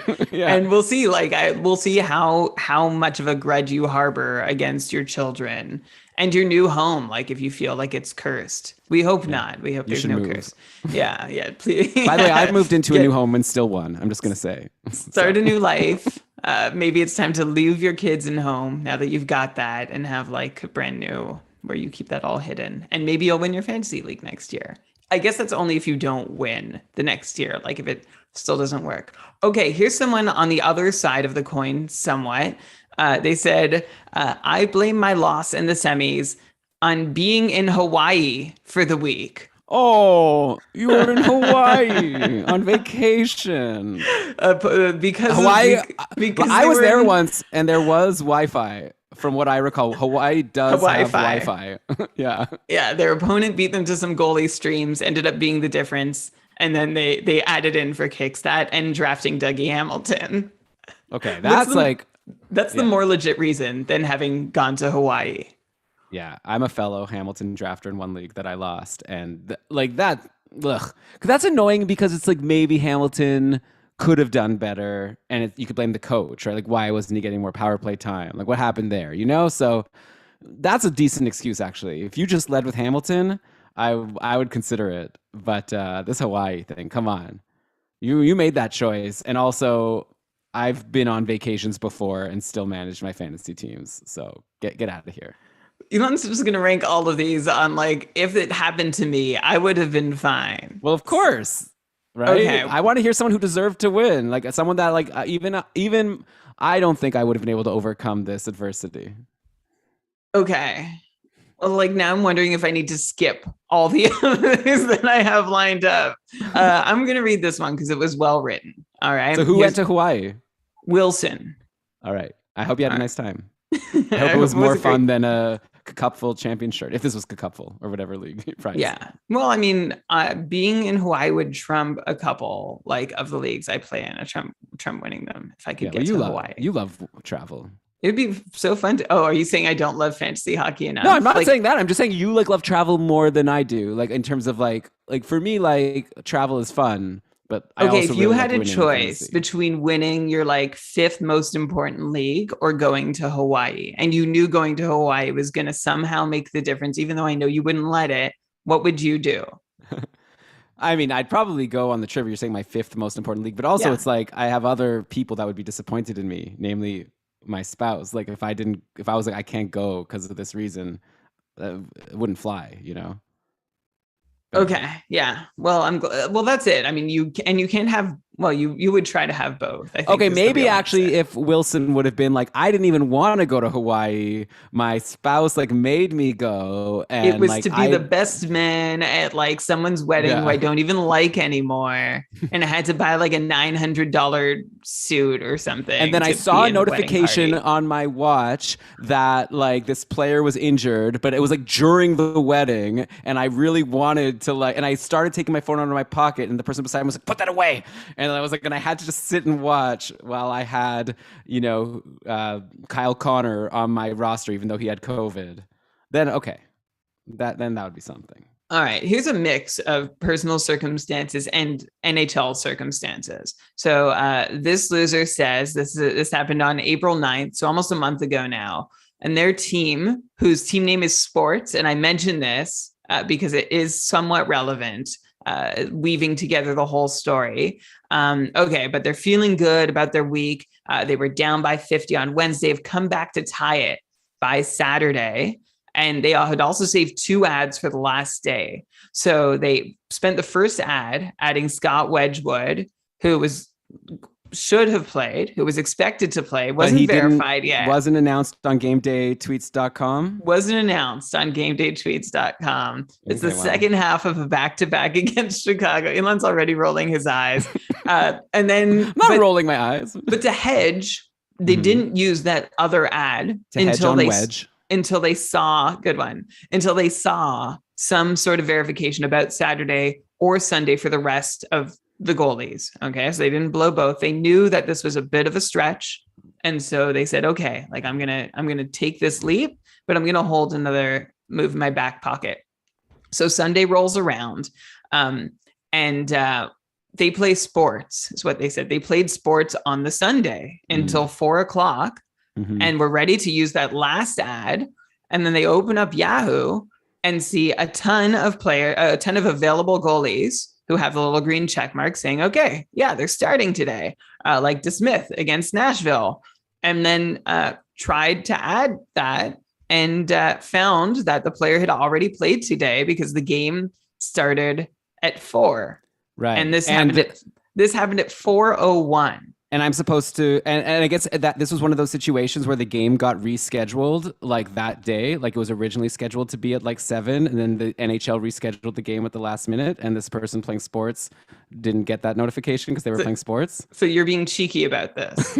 Yeah, it's like, okay, so, you should know. And Wedgwood didn't even play on Sunday, right? So this loser played sports on Sunday. Wedgwood didn't play sports on Sunday. All right, two things wrong. The Smith, they successfully added, but was stuck on the bench with an 11 fantasy point performance because they were 1 minute late to adding them. They lost by 3 points because they were playing ultimate frisbee for 1 minute too long. I mean, you're obviously not supposed to just like finish your frisbee game and then be like, let me see what goalies are out there. You're supposed to know what goalies are out there before you start your frisbee game. And then you make the smart move that I'm going to wait, before adding one because I want to wait for it to be confirmed, which is the smart move, which is what you should have done with this Wedgwood ad. Right. And then you need to know what times the games start and set a little alarm for yourself for 3:45 to be like, hey, guys, time out. I got to go and check something. I do that all the time. I'm like having dinner with my wife, and it's like 6:45, and then all of a sudden my watch goes beep, beep, beep, and I'm like, oh, just one sec, I just got to go see if it's Binnington or Husso playing. And then I make my move. I don't have to think about it. It's not annoying because I already know what the move is. I just needed to confirmation. I have my plan A, plan B, depending on what the thing is. Then you do it. You don't. Here's a funny story about Elon. Elon had this like amazing proposal plan for his wife. And like he had it all set up. And as he was getting down, like doing the thing, getting down on one knee, his watch did the beep, beep, beep. And he actually stood back up and said, wait, hang on a sec. Turned his back around to her, set his lineup, then turned back around and did the whole thing. And Ryan, she still said yes. You know that I proposed in August. I thought you knew me. Okay. I wouldn't propose during the hockey season. Oh, yeah. Okay, you got me there. Well, Mark in the chat is saying if Elon lost both his hands 5 minutes before puck drop and he needed to set his lineup, that lineup is getting set. Well, to be fair, my lineup would have been set the day before. I don't set my lineup 5 minutes before. Okay? 15 minutes before for goalies. And like days before. But if you needed to. Yeah, if I needed to. Yeah. All right. So this loser wants us to help them rename their team for next year so they can move on. So Elon, I don't know if you like my easy Wait, who's suggestion. This Wedgwood? Wait, sorry, who's the Wedgwood person? This is the Wedgwood person. Oh, it's still the same person. Okay. Yeah. So I don't know if you have any great ideas, like frisbee over fantasy would be my like either that's like a very basic one, but I don't know if you have any suggestions at the top of your head. I like frisbee over fantasy, but probably would be cooler if you had like isn't there like a cool name that people use when they're playing ultimate frisbee? They don't call it a frisbee, they call it like a disc. I have a great one that I just came up with. Penultimate frisbee, because it should be the second last thing you care about. Like the final ultimate thing you care about should be fantasy. Okay. I don't know about off the top of my head. I was trying to think of like disc and then another word that starts with D that has to do with this situation, but I would need a moment. Okay. Or if there's some cool other frisbee word. If anyone in the chat knows like what frisbee heads call their flying beer. Saucer. Yeah. The pizza. I'm making this up. I don't know. This Wedgwood person isn't getting a pizza. Okay, here's a short one. Wait, so who was it? I still want to know who it was. Oh, it was Devin. Oh, yeah. Okay. Whatever. You're better off in terms of like you're like a fit person that plays sports. Like I love the moment where you ask who it is, and I'm like, this is who it is, and you're like, okay, well, that doesn't change anything about what I've said. So no, I'm not even saying it for me. I'm saying it for the show. Like, I want this person to get their name out on the show. Thanks, Devin, and we're sorry, and we'll work on a team name for you potentially. I think the one I just gave is really good. Yeah, we'll make a thread in Discord. Like, use the make a channel room, make a thread. I'm the person. I'm the Wedgwood Frisbee person. What should I name my team? And I'm sure a lot of us will have suggestions. Okay. This next loser, they said they lost their league on draft day because they hadn't watched hockey in 5 years. They drafted solely based on ESPN projected rankings. Still finished second. I actually am including this because they said now they've caught the fantasy bug and they can't wait to join the Keeping Karlsson Ultimate Patron Fantasy League next year. So that bit of plug from you, Trev, gets you into the show. Thank you very much. I mean, it's very impressive. Like, I've always thought it would be a fun experiment to get someone who's like good at fantasy, like some other sport, and then get them to play fantasy hockey without having ever watched any hockey or not even knowing who Conor McDavid is, and then see what you can do just with like being good at navigating Yahoo or Fantrax or whatever. Brian, by the way, it's my pick right now in KKPP. So I'm planning to take a team goalie. Brian, I just want you to tell me which team goalie you think is going to get the most games, okay? Here are the options. Yeah. Pittsburgh. Wait, you mean the most wins? Most wins in round one. Yeah. So Toronto is here, and you just said that Money Puck thinks they have like the best chance. You know what? I'm going to go, because then it's like I win either way. Either I made myself sound dumb on the podcast, but I win KKPP, or otherwise. So I'll just go with Toronto. Or should I go with Minnesota? I'll go with it's a really tricky one. I can't tell you because there's someone in my draft. Okay, I decided to go Toronto. Money Puck thinks that they have a 60% chance of winning. They're at least going to win 3 games, right? It's going to be a long series either way. Probably not. Yeah, exactly. Well, I mean, you're looking at the goalie spread, right? So if you can just pick a goalie where the series is going to be close, like shutouts get you an extra point, but we can't predict those. So I would take a goalie who you just think is going to. Maybe I should have taken Minnesota, actually. Maybe they're more likely to get a shutout, but too late now. All right, let's do this next one. All right. The next one is, and I'm trying to introduce these as objectively as possible. This one's a bit of a story. So last season, this loser won their semis thanks to a Barclay Gaudreau hand pass delay of game penalty. So they had 2 penalty minutes from that Gaudreau penalty delay of game. It was a hand pass that actually put them over in that matchup to take them to the finals and win in their league. And they recall that we discussed this on, I think, this very episode last year after their opponent wrote into us complaining that they lost to somebody who only got to the finals because of this like last minute Barclay Gaudreau hand pass delay of game penalty. I wonder how many. Did we give that person a high score? Like, I think that's a really good excuse. Like, that shouldn't have happened. Yeah, I don't know. We'd have to go back and listen. I don't remember. But so this person writing to us now is the person who benefited from that. Oh, so got some karma coming their way. So get this. So fast forward to this season, they're in the final again, playing against the same manager who they beat the year before, thanks to Barclay Gaudreau in the hand pass. Okay. And is it a Rangers game? Going into the final is what a Rangers game? Like, is the game we're about to get to going to be a Rangers game? It's going to be a Rangers game. You see where it's going. So final day on Friday, they're up. It's a Cats league. They're up 7-5-1. Their team name is inspired by Barclay Gaudreau. They've been taunting their opposition all season long, looking for their 4th championship. They've used all their moves. Their opponent has 1 move left, the one who was on the wrong end of the Barclay Gaudreau situation. And guess who that person adds? Oh, no. I'm looking at the game log right now, and I see Gaudreau had 2 assists against Philly, and then 2 assists. That must be the game, right? April 13th? So the amazing thing is that the opponent's lineup was full, but he still added Barclay Gaudreau and started him over Kevin Hayes. Is this the game that Gaudreau also got 12 PIMs? Yes. So it goes back and forth into Barclay Gaudreau. He gets a minor penalty with time running out in the game. The matchup is tied. And like this manager, the loser who wrote us, is saying like he's left hoping Luke Kunin gets him some PIMs, but he doesn't. It ends up a tie, 6-6-1. And because he lost in regular season head-to-head, he loses the tiebreaker. He loses the championship because of Barclay Gaudreau. Barclay Gaudreau giveth, and Barclay Gaudreau taketh away Elon, what's your take? I mean, that's an amazing story. I feel like you should have added Barclay Gaudreau yourself, right? Like, this is not like, it's not your fault. Like, I'm so happy you shared the story and it's amazing, but I don't think you deserve to win because clearly Barclay Gaudreau is your good luck charm, especially in a PIMS league. So you should have added Barclay Gaudreau. Clearly. Well, they had no moves left, but you're saying they should have used one of their available moves on Gaudreau.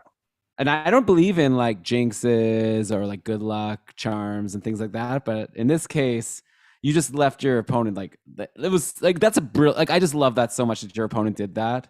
It's kind of like a little bit like in my cupful this year, I had Brandon Hagel in a matchup against Joe. And then like Hagel did nothing. And I was like complaining about it on the podcast. And then Joe like renamed his team to Hagel's Bagels just to like taunt me. And it was really funny, right? But if I was in the finals against him, I probably would have added Hagel. You know, like it's like it just feels like something you should probably do because I wouldn't want to lose to Hagel's Bagels on like Hagel screwing me over. So it's a interesting lesson. I think here it's almost like you should have made the move not as much to win, but just like avoid this embarrassing, devastating loss. Avoid the karmic retribution. Yeah, because like it's so clearly, I mean, the way it was shared with us, like it was so clear to see what was happening. So that's a great point, Elon, that you should try and get ahead of karma and the jinx if and when you can. So where does this rank for you amongst the ones we've heard so far? I mean, so we're not ranking, right? I'm just keeping track of who's the winner. I haven't been doing a ranking, and who's far the clubhouse leader? Yeah, so far it's still the first one. The person whose opponent got Draisaitl after they already had like sent a better offer. But I hope that someone will usurp this. I'm waiting for a good excuse. I haven't heard one really good excuse since, actually. So I'm still waiting for something to move me. Okay. Let's see. I'm also just going to throw it out there that like this is your personal pet peeve and you might like the one that you have as the clubhouse leader. And so I just want you to like remember that. True. Okay, how about this, Brian? You get one veto. You could like pick one out. If I have one in the lead at any point, you have the option to be like explode, like just a grenade, gone, out of contention. Okay. Do you want to use it right now, or do you want to? Well, no, I want to respect your decision, but I'm just asking you to consider your biases. I think also like during this podcast, like a place very deep in your heart. I don't think at the start when we came up with the idea to do the show, it was like Elon's going to decide. I think I sort of just decided to take that over like at some point today. So you definitely have. Anyway, okay, I've given you your. Well, I would say that one is up there for me just for entertainment value. Like it's a really great story. This is the best. This one. Who was it with the Gaudreau? It was Tony, manager of the Yukon Potatoes. All right, so Mr. Yukon Potatoes, best story I've heard so far, but not like it's not like the reason you lost. Like you know what I mean? Like I'm not going to say like you should have won, but your opponent added Gaudreau. I mean, though I guess if I think about it, like even story aside, like what are the chances Barclay Gaudreau is going to get 2 assists and 12 PIMs in the final game and added into a full lineup? Yeah. Like this was a crazy swing. And it was, I think the opponent saw like they were on a crash course for some kind of like callback to what had happened last season. Yeah. Okay. Took fate into their own hands. I'm convinced. Fine. You're right. I didn't think of it in that way in terms of like how unlikely it was. Like you really should have won that. Like your opponent should have made a smarter move. Like probably your opponent could have done something better, like added someone earlier and actually gained a game. The fact that they didn't even make like what seems like it should be a smart move and still beat you. Fine. Okay. I'm convinced. Tony Potato. Right. Tony Yukon Potatoes. Okay. All right. Now we're just gonna get all the people who said they lost out of because of injuries out of the way. We're I'm sorry. I'm not saying that you can't win. I'm just saying like I want to hear a real sob story. Like it's gonna have to be an avalanche of unlucky injuries. I'll throw you a couple quick ones. So this one, the finals were 2 weeks long and they just barely lost. They shared a screenshot, but you'll have to take my word for it. It was very close.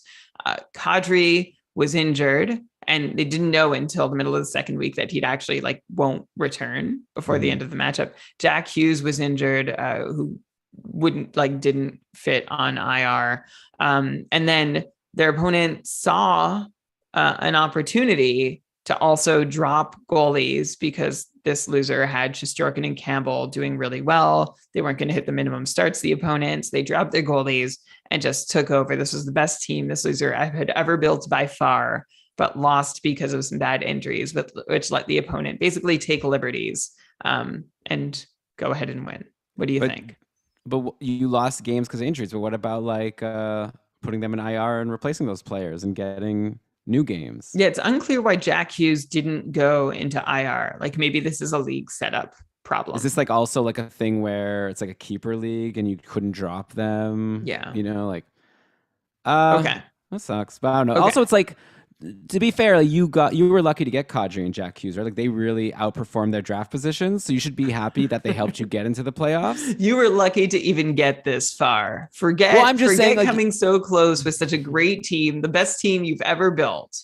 Well, you know what I'm saying. I'm just saying, like, you got more than your money's worth out of Jack Hughes and Nazem Kadri for probably where you drafted them. You might have gotten Kadri even out of free agency. Jack Hughes I love, right? But, like, he was being drafted super late compared to the superstar he was. So I feel like, you know, if you had, like, all your, like, top 3 picks all injured in your finals matchup, that's really hard to overcome. But here, like, you still had your top 3 picks. You lost your, like, you know, late picks that happened to hit for you. So I don't know if that's good enough of an excuse. Okay, so that was Flash. And here's a longer list from somebody else who said they lost in the cupful because of untimely injury. So here's their injury list. Shabbat, Werenski, Jenner, Pacioretty, Ryan Strome, and Troy Terry, all gone in the month leading up to and into the playoffs in the cupful. Okay, so you had time to overcome. Like, I think it's a lot harder if you lose all these people in the same week and you only have, you know, 4 ads. And you basically lose all your chances to stream. But you're saying it was like leading up to. So by the time, you know, it's like, yeah, Shabbat wasn't even that amazing. Let's be real. You know, like if you would have dropped him for the top available free agent defenseman, like how much were you really losing in cupful, right? Like get someone with good periffs. Like, I don't know. I got like Giordano out of free agency pretty late and he was fine. So I don't know. Like none of the names on that list. It's like a long list, but like tell me the name again. Like, well, who's the best player on this list? The best player on this list, well, I think it's probably Boone Jenner. Yeah, Jenner. Like Zach awesome. Werenski, depending on VORP, could also be in there. And Troy Terry is not chopped liver. I mean, and he also suffered with Pacioretty all season long. Ugh, but terrible. Yeah, like anyone who had Pacioretty had a pretty rough ride this season. He's going to fall in drafts next year, and I think there's going to be some value there. Yeah, just the risk also though. Like there's potential value or there's potential that you just get burned, but not as bad because he won't go as high. But I mean, I don't want to say like obviously like this person like had a really low chance of winning while losing like so many key contributors. But you know, I feel like you could have. It's hard. Like I don't want to sound like I don't sympathize. Like that sucks. That's too many injuries. But I think I'm gonna still not count this higher than the potato story. All right. Sorry, Norm. Someone else lost Kadri and Eichel in their finals in the last 2 weeks. They lost. Was out? I guess. Yeah, I don't remember Eichel being. They lost Eichel in terms of like he wasn't a superstar. I know that. Like what happened to Jack? Did we talk about this? Oh, so I think they didn't say that they lost. I think they just said they had Jack Eichel, right? But Eichel they had lost Kadri and Kopp, and then Zuccarello and Ranta and Demko, and had no ads left, and were against Steven Stamkos. And they actually did very gamefully say that their opponent deserved the win, but this was the reason that they say they lost. Mm-hmm. Yeah, sucks. Demko. Did he get injured? Demko didn't get injured. I guess he just wasn't playing like on a key day. I don't think Demko led in 5 goals in each of the last 2 games of the year for him. Yeah. Well, remember there was, I guess like Halak was out and Spencer Martin was getting starts. So maybe it was the expectation that Demko was going to start. Right. I see. Yeah. Okay. So sorry, Andrea. We had, I'm just going to say the name. Kev said they would have won if they had a decent goalie, and Landeskog, Stone, and Ekblad never got injured. So that's just like a classic. Like that's like, you know, what I'd hear if I'm at like the sports bar and someone's talking about their fantasy teams. Like, man, I would have won if I only drafted well and had 0 injuries all season long. I would have been good. By the way, Demko did get injured at the end. Sorry, I was only thinking of like the actual fantasy playoffs in terms of what they should have been, and not like leagues that went all the way to the very end of the year. So yeah, Demko didn't play after April 23rd. So thanks, Shams, for the update here in the chat. As far as like not having a decent goalie, like was there not like someone in free agency? Because all I know is that I got Anton Forsberg right before my finals in Cupful, and he was a gem. So I think when you say that you lost because you didn't have a decent goalie, I would maybe take this as a learning experience to go back and see, could you have had a decent goalie if you would have maybe been willing to take a swing or like drop someone who was doing badly that you just give up? Like, could you have given up on like a John Gibson? Like, did he say who his goalies were? This is Kev, you said? Yeah, no, Kev did not specify. Yeah, it's tough. Sometimes you have to drop a good goalie to grab like a goalie who's doing well, but you like can't explain why. But turns out that was the smart move, you know? So sorry, Kev. Okay. These are sad, all these injuries. There was another one where Kyle Connor got COVID. At the bad time. That it wasn't himself. And then his own favorite team, Elon, the San Jose Sharks, injured Clayton Keller in the week before the playoffs started. You probably know who this is at this point. It's John Reed. I'm just going to blow it there because this isn't shooting to the top of the charts. But yeah. Well, no, I mean, Clayton Keller was so good. That injury sucked. Okay, but if you said getting, like, you were lucky to get Jack Hughes and Nazem Kadri, to be able to. Fair. Yeah. But Kyle Connor, though, like, so good. Like, but I guess what I could say is, John, IRC, you were very close to earning a bye, in which case you would have been able to skip over that Kyle Connor COVID, because I also had Kyle Connor in Cupful, and by the time my semifinals matchup started, he was back. And it was actually very helpful for me because I was able to stash him in IR and have an extra player for like Monday, Tuesday, and then Kyle Connor played Wednesday. So I got extra, like it helped me. So, but unfortunately you weren't able to secure the bye. So you could say that you should have pushed a little harder to get that bye, which obviously losing Clayton Keller didn't help you with that. But there's your, like, I guess that's what I'm feeling like my job is here, to tell the person how they still could have maneuvered or could have done something. So. Here's why you actually shouldn't be complaining. Here's what you should have done instead. If you were really good enough to win, then you would have had the bye. Well, here's a few people who had bad moves that they made that they were pretty open and honest about. So they said they only drafted Matt Murray in the year that we juiced the goalie stats, in their words. So like they in the Cupful that, we made goalies. This is a big conversation for a future show, whether or not goalies were overpowered, and that they had both Edinger and Swayman at different points, but dropped them when each of them went to the minors. And that to me was worth, like, that's the reason why this made the cut on the show, because they dropped goalies who were sent down to the minors. They had them in their hands, but they let them go because, they weren't even in the NHL anymore. So how bad do you feel for this loser? No, I mean, that sucks. But at the same time, when you drop these players, I assume they weren't claimed on waivers. I'm assuming they went to free agency. Like, correct me if I'm wrong. I can't imagine anyone added these players, which means that, like, whoever added them, that could have, if you knew you needed a goalie, I feel like you should have been, like, staying up, like having tweet notifications for any time Swayman or Edinger is like mentioned that they're being called up, so you can like scoop them back up because you were desperate for a goalie, right? So like I understand dropping them, but like, if this person writes back and says that they dropped those goalies and they got taken off waivers and they never got the chance to get them back, then like fine, I'm gonna maybe send a small pizza, but I doubt that's the case. Okay. Yeah. For the record, I had both of them on or at least Edinger on my Cupful roster, and was saying on the show that he should be the starter. And I still did not end up with Edinger when he actually got that role.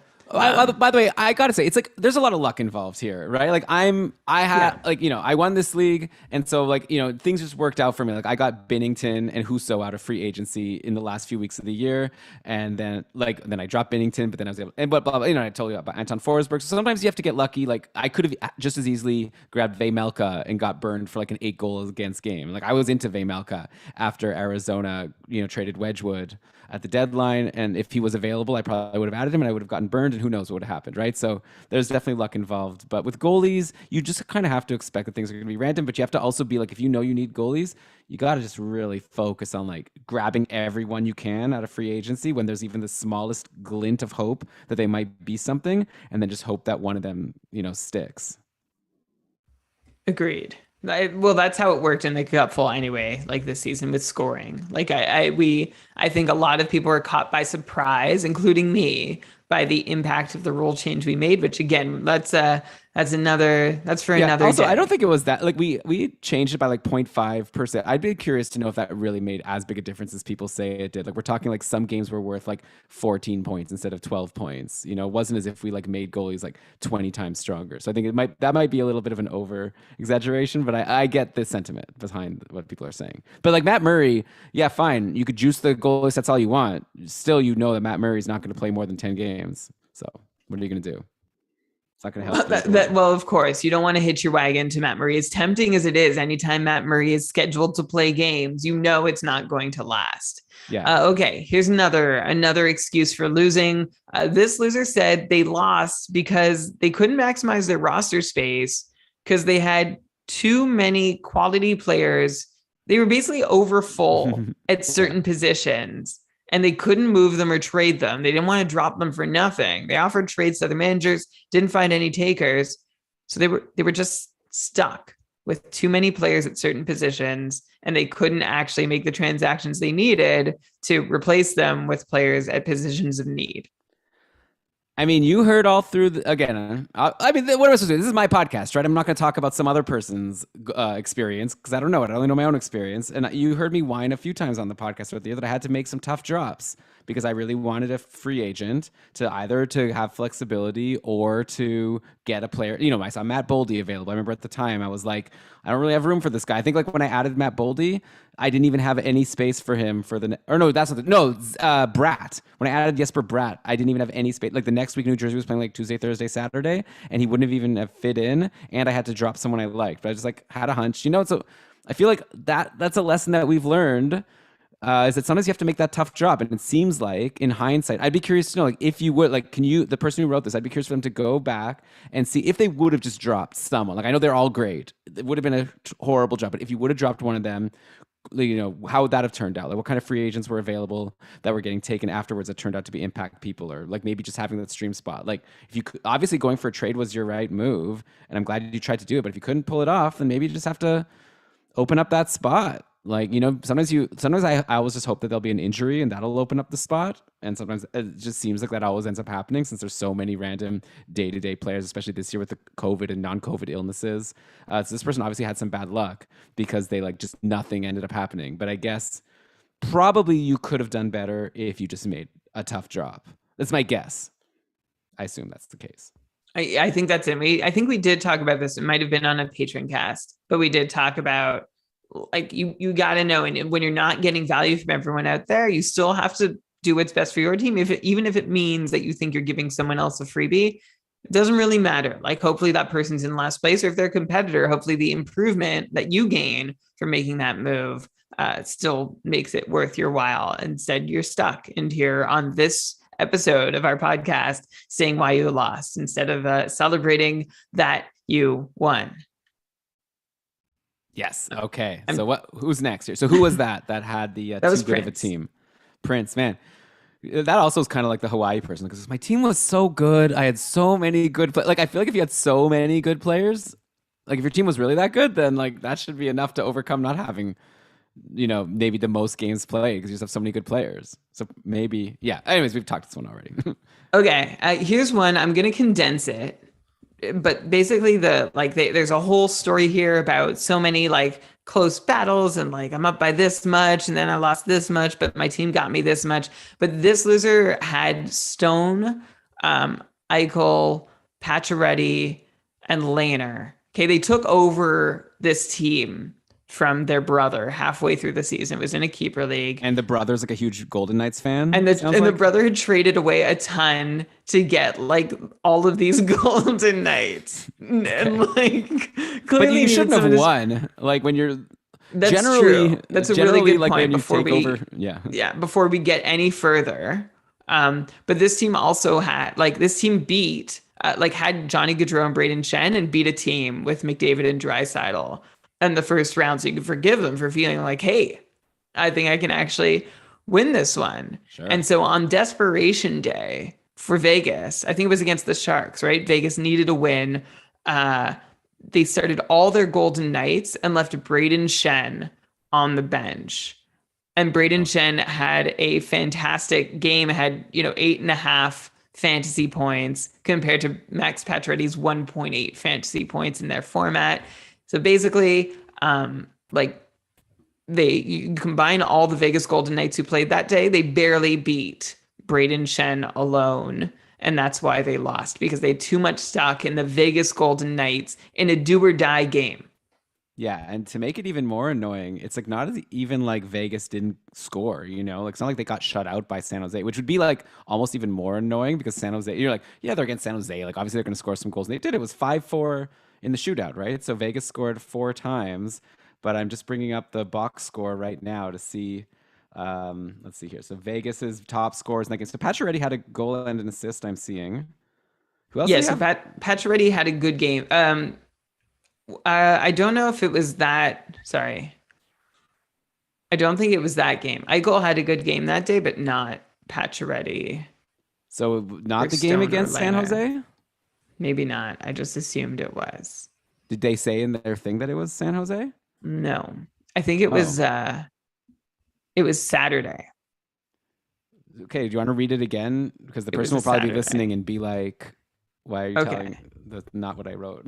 Well, I'm not going to read the whole thing again, but why don't you just ask and I'll clarify that it was a Saturday game. So it's probably not. I need to look at the day. But I think you should read it again because you said it right from the start in the desperation in the game against the Sharks. So it's like the person's going to be which one was it? What day of the week was April 20th? This is what it's come to. April 20th was against Washington. Yeah, but what day is it? A Saturday? Should have gotten this information. I don't have this open. Why does it matter? Well, because that's the game. Well, I just read specifically what they wrote, and then. Well, because what they wrote was very long. It was a Wednesday. That was a Wednesday.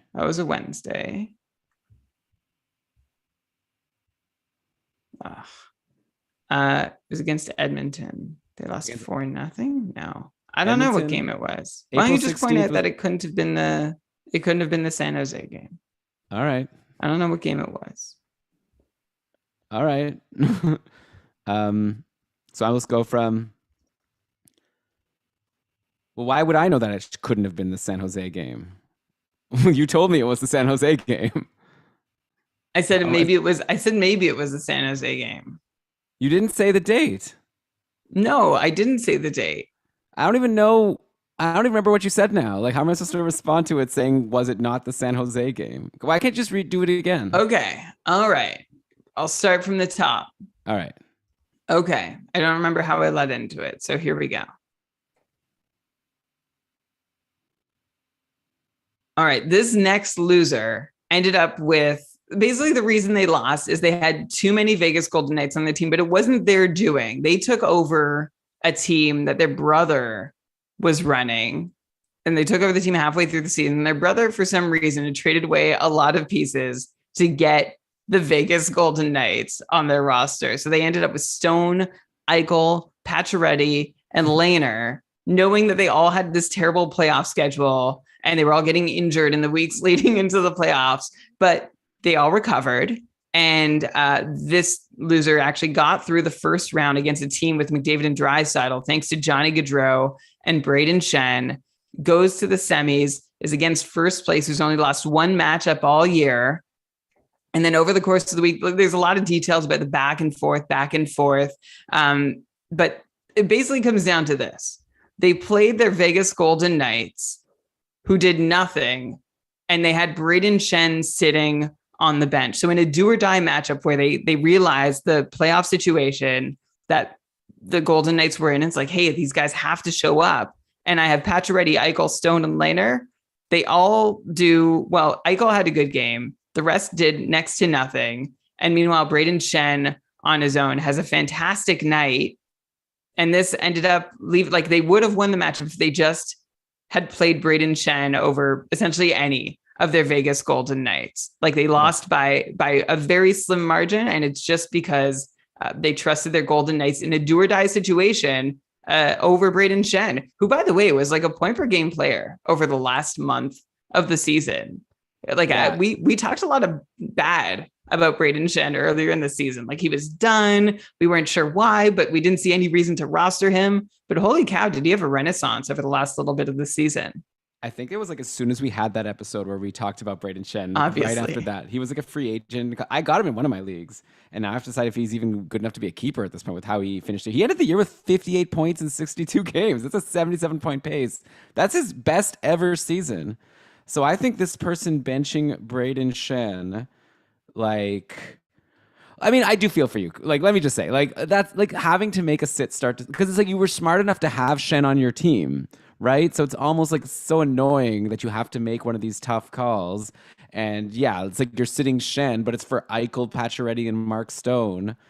Ugh, like I really feel for you. I think that I won't give you the pizza since it's like you probably didn't even deserve to win because it's like you took over a team. Like usually when you take over a team, it's like even impressive that you made it this far. Like usually when people give up a team, it's because the team's not doing well. Who gives up a winning team? So definitely congratulations on getting it this far. And like that does stink. But I mean, also, I guess I can't blame this on you, but it's like maybe you don't want to like rely too heavily on one team. But yeah, it's obviously...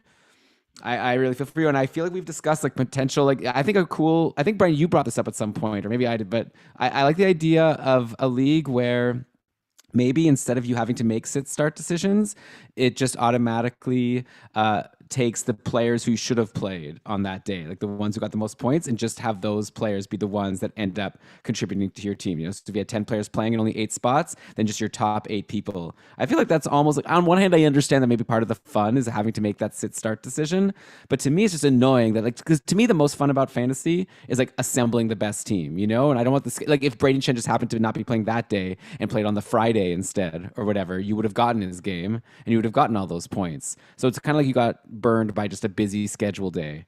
So yeah, no, I feel bad for this person. I don't think they're going to beat the story of their opponent, the opponent taking Barclay Gaudreau when they didn't even have room and somehow him having the game of his life. But this is a sad story for sure. All right, I've got a few more for you here, Elon. And they are like, that story was about bad timing with the Golden Knights, like just not showing up when they needed to, which was bad timing for Vegas too, let alone this fantasy team. But here's one. It's very simple and straightforward after the last one, which is a little more detailed. But this loser lost the first round of their playoffs by 1 hit in a categories league because Radko Gudas had a maintenance day. He was given the Friday off of the matchup. He came back on Sunday, played, but only hit enough to come up 1 hit short. So this is like end of season maintenance. How are you feeling about that? So this was like the league just went all the way until the end of this week, I assume? Like this was like, or is this like on April? I see that Gudas didn't play on April 8th. And then he came back and played on April 9th and had 9 hits in that game. So this, I think, would have been a Friday where he didn't play, and then he did play 2 games later. Yeah, okay. Or so, 2 days later. This is bad luck, yeah, like just your player being randomly benched, especially the player who gets you the most. I guess the question is, when you found out that Gudas was being benched, did you add someone else and go for hits, or were you just confident enough that you'd have enough hits and then you just happened to get burned? You know, like a little bit more context would help me to really feel bad for you if, like, you know, if you tried and you did everything you could and you really should have won hits. But I guess at the same time, you can't just rely on one player to win you a category, right? Like injuries happen, and you know sometimes a player is just going to miss a game every once in a while, and you need to be able to adjust. So yeah, just like losing 1 game from Radko Gudas, like it's unfortunate that you clearly, obviously would have won that matchup if Gudas played. But I guess it's something that's somewhat foreseeable, right? Like players are going to miss a game every now and then. I'd also say this was round 1 of the playoffs, right? And this was like a 1-hit loss. So I agree. Like there's a lot to come. Like I'd be curious. You know, we heard from some people who are like, I lost in this round and I crushed the rest of the teams. Like, you know, they're like spite starting their lineups through the rest of the playoff rounds to see like, oh yeah, I would have won had I still been in there. Okay. So Brian, actually, that since we were talking, if you don't mind, I was just curious to look at hits. Like, I just gotta check. I haven't actually checked for a while. Like, who are the top hitters nowadays? Okay. In this season, so Gudas led the league in hits by a lot. He had 355. The next highest was 318, and that was Tanner Jeannot, who we talked about so much on the podcast because of his goals. Jeannot not only had 24 goals, but he also had 318 hits in his rookie season. Like in multi-cat leagues, like imagine if you're in a multi-cat keeper league and you have Tanner Jeannot, like a dynasty, and you got him probably super late. What a hero he was. Number 3 was Ryan Reeves. Number 4, Luke Shen. Then Brady Tkachuk. Yeah. Okay, so I guess mostly names that we know, and then Tanner Jeannot just like leapfrogged everybody and is now like one of the top hitters himself. But yeah, Gudas obviously is like insane. Tanner Jeannot has the potential to be the next Braden Shen, right? A big hitter who's not necessarily like Braden Shen in his like prime. I remember when Braden Shen was talked about as someone you grab in the first round of a bangers league, just because of how much those hits are valuable, even if he only pops 55 or 60 points in a season. So maybe that's, I mean, we talked about Tanner Jeannot and how like he definitely over succeeded in his shooting percentage this year, but maybe he can keep adding to his game. Okay. Yeah. A couple more here. I think I said that before, but I've got this one, which I don't think Steve, by the way, that was Steve. We have a team here who picked up Mike Smith midweek in the finals with their last move because he was confirmed on Goalie Post, but not on Yahoo. And then one of his two goalies was confirmed as a backup on Goalie Post. So after he picked up Mike Smith, he pressed start active players, and he lives in Sweden. So then he went to bed thinking that Mike Smith was for sure the active player with the other goalies resting. And then when they woke up, they found that they had a backup goalie on their roster and 14.5 fantasy points sitting on their bench with the shutout because Yahoo didn't start the goalie who was meant to start the game. Like it didn't start optimal players is essentially the story here. So Mike Smith, this manager knew Mike Smith was starting, hit start active players. The backup goalie ended up going into the lineup.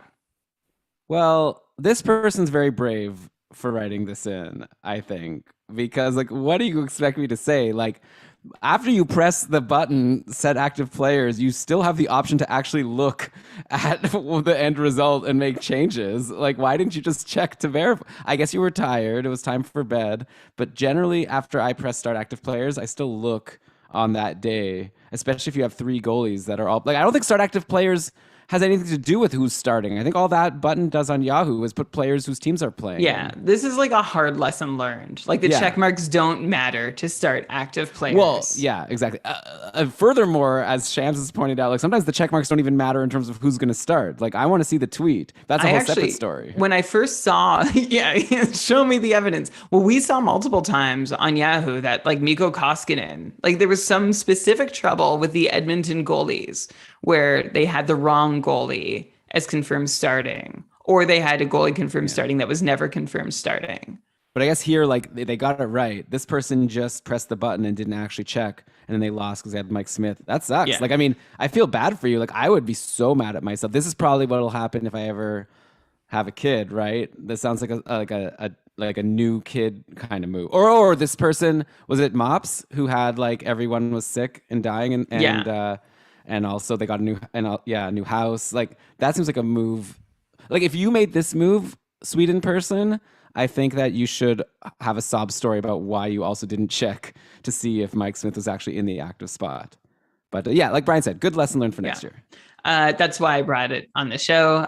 So thanks, Bettman and Robin. And then this is the last one. I don't think it's about to knock anyone off. I'm sorry to put that out there. That's not a great way to introduce something that's supposed to be rated and contend.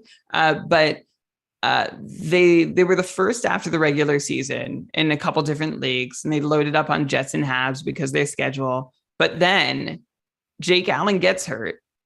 Then a Jets game is postponed because of a blizzard, like when it's like sunny in the rest of Canada. The Habs blew it twice with Montembeault in net. They had Jacob Markstrom, who was pulled twice. So they had the best regular season team, had this whole spate of bad luck, and they narrowly lost both finals by either like a goal or one goalie loss, like if they had a win instead of a loss. And like, this is one of those teams, like this loser wrote that they're comfortably crushing both like the third, fourth place matchups, and they would have easily beaten either finalist if they had actually proceeded to the finals after the semis when everything went wrong to them. So Elon, is this enough bad luck for you to be like, yes, you did deserve to win? Because that's too much. That's too much all of a sudden working against you that you could have never predicted or expected or anticipated or reacted to. Yeah, no, definitely. This is like Lewis also. Like, he had a bad week in the quarterfinals of Cupful, and then like after that, his team was amazing. Like, he was amazing before, and he was amazing after just 1 week. And I don't even know if Lewis had necessarily like such bad luck. It was more just like his players stopped playing. But now here having like this, what was the thing again with he had Jake Allen and the Habs kept on playing Montembeault? That was the problem with the goalies there. I didn't catch that part exactly. Sorry, what did you ask? Well, this is a serious contender for me, so I just want to get it right. What was the thing you said about Jake Allen and Montembeault? What was the bad luck there? So the bad luck was that Jake Allen gets injured, and then when Montembeault was starting, the Habs like were brutal, and so was why Montembeault. Does it matter about Montembeault? So like I picked up Montembeault to replace Jake Allen. That's what I gather, that just needed a win. And in their words, Habs pooped the bed choice with Montembeault in net. Honestly, I feel Montembeault like you could have had a 920 save percentage against Toronto. I don't know if it was this game, but this was April 9th. He stopped 23 of 25, still got the loss. The next game stopped 31 of 34 against Winnipeg, still got the loss. Yeah. So I really think this is a good contender, Brian. I don't know if you're going to agree with me though when I say I feel like you could have left out the Montembeault part, because like this is Sam Montembeault. Like, he's not someone that you should have been relying on to win a game, right? So it's like, you can't be like, oh, if only Sam Montembeault would have won against the Leafs in a game where probably the Leafs were like minus 500 in Vegas odds. So I don't know if like that's, but yeah, like still like all these injuries, this like blizzard was annoying. Also, I think that this Jacob Markstrom thing needs to be brought up. Like it's so frustrating. I think the lesson we've discussed on the show, right, is at this point, if you have a goalie who's like an MVP goalie halfway through the season, you've just got to trade him. If you could get like max value out of a skater, out of this goalie, you might as well, because like, who can you rely on in like these goalies? Just they let you down. Like Jacob Markstrom went from being a superstar to like totally doing nothing in the playoffs. I think Vasilevsky also. I'm trying to remember exactly. Let me just bring up Vasilevsky. I think he's another example of a goalie who, and he did this last year too. I remember in like the finals. I think he ended strong, but he had a little bit of a stretch, and he didn't even play that many games right by the end, because Tampa. Why would they play him? Right? They were like resting him and giving Brian Elliott some more games. And yeah, Vas led in 4 goals against the Islanders, 4 goals against Florida. Yeah, like he was like alternating 4 goals against and 1 goal against, like basically every game down the stretch. So it's like, I think that the new lesson, I know that I'm veering away from answering this question, but you got to like, if you get a good goalie, good. I'm not saying don't draft Vasilevsky, don't draft Markstrom, draft him and then try to trade them before the playoffs. There's too much variability there. But yeah, no, I think this is a good excuse. This sucks. Like also just the fact that they were so good afterwards, like, and before, like they were clearly the best team, just had one bad week. Like how annoying is that? Like just head to head, everything is perfect. My team's amazing. Then one bad week and it's over. And every other week I was amazing before and after. So I feel it. I think I'm ready to, maybe it's just me getting itchy to like change the thing, but I think this is enough for me. I think it's like, that's really annoying. And I think I'm ready to swap it over. I mean, it's really rough when you've won, and we have some others. I'm just going to show you out quickly. Davio, you went 20-2 through the regular season, made it to the finals, lost.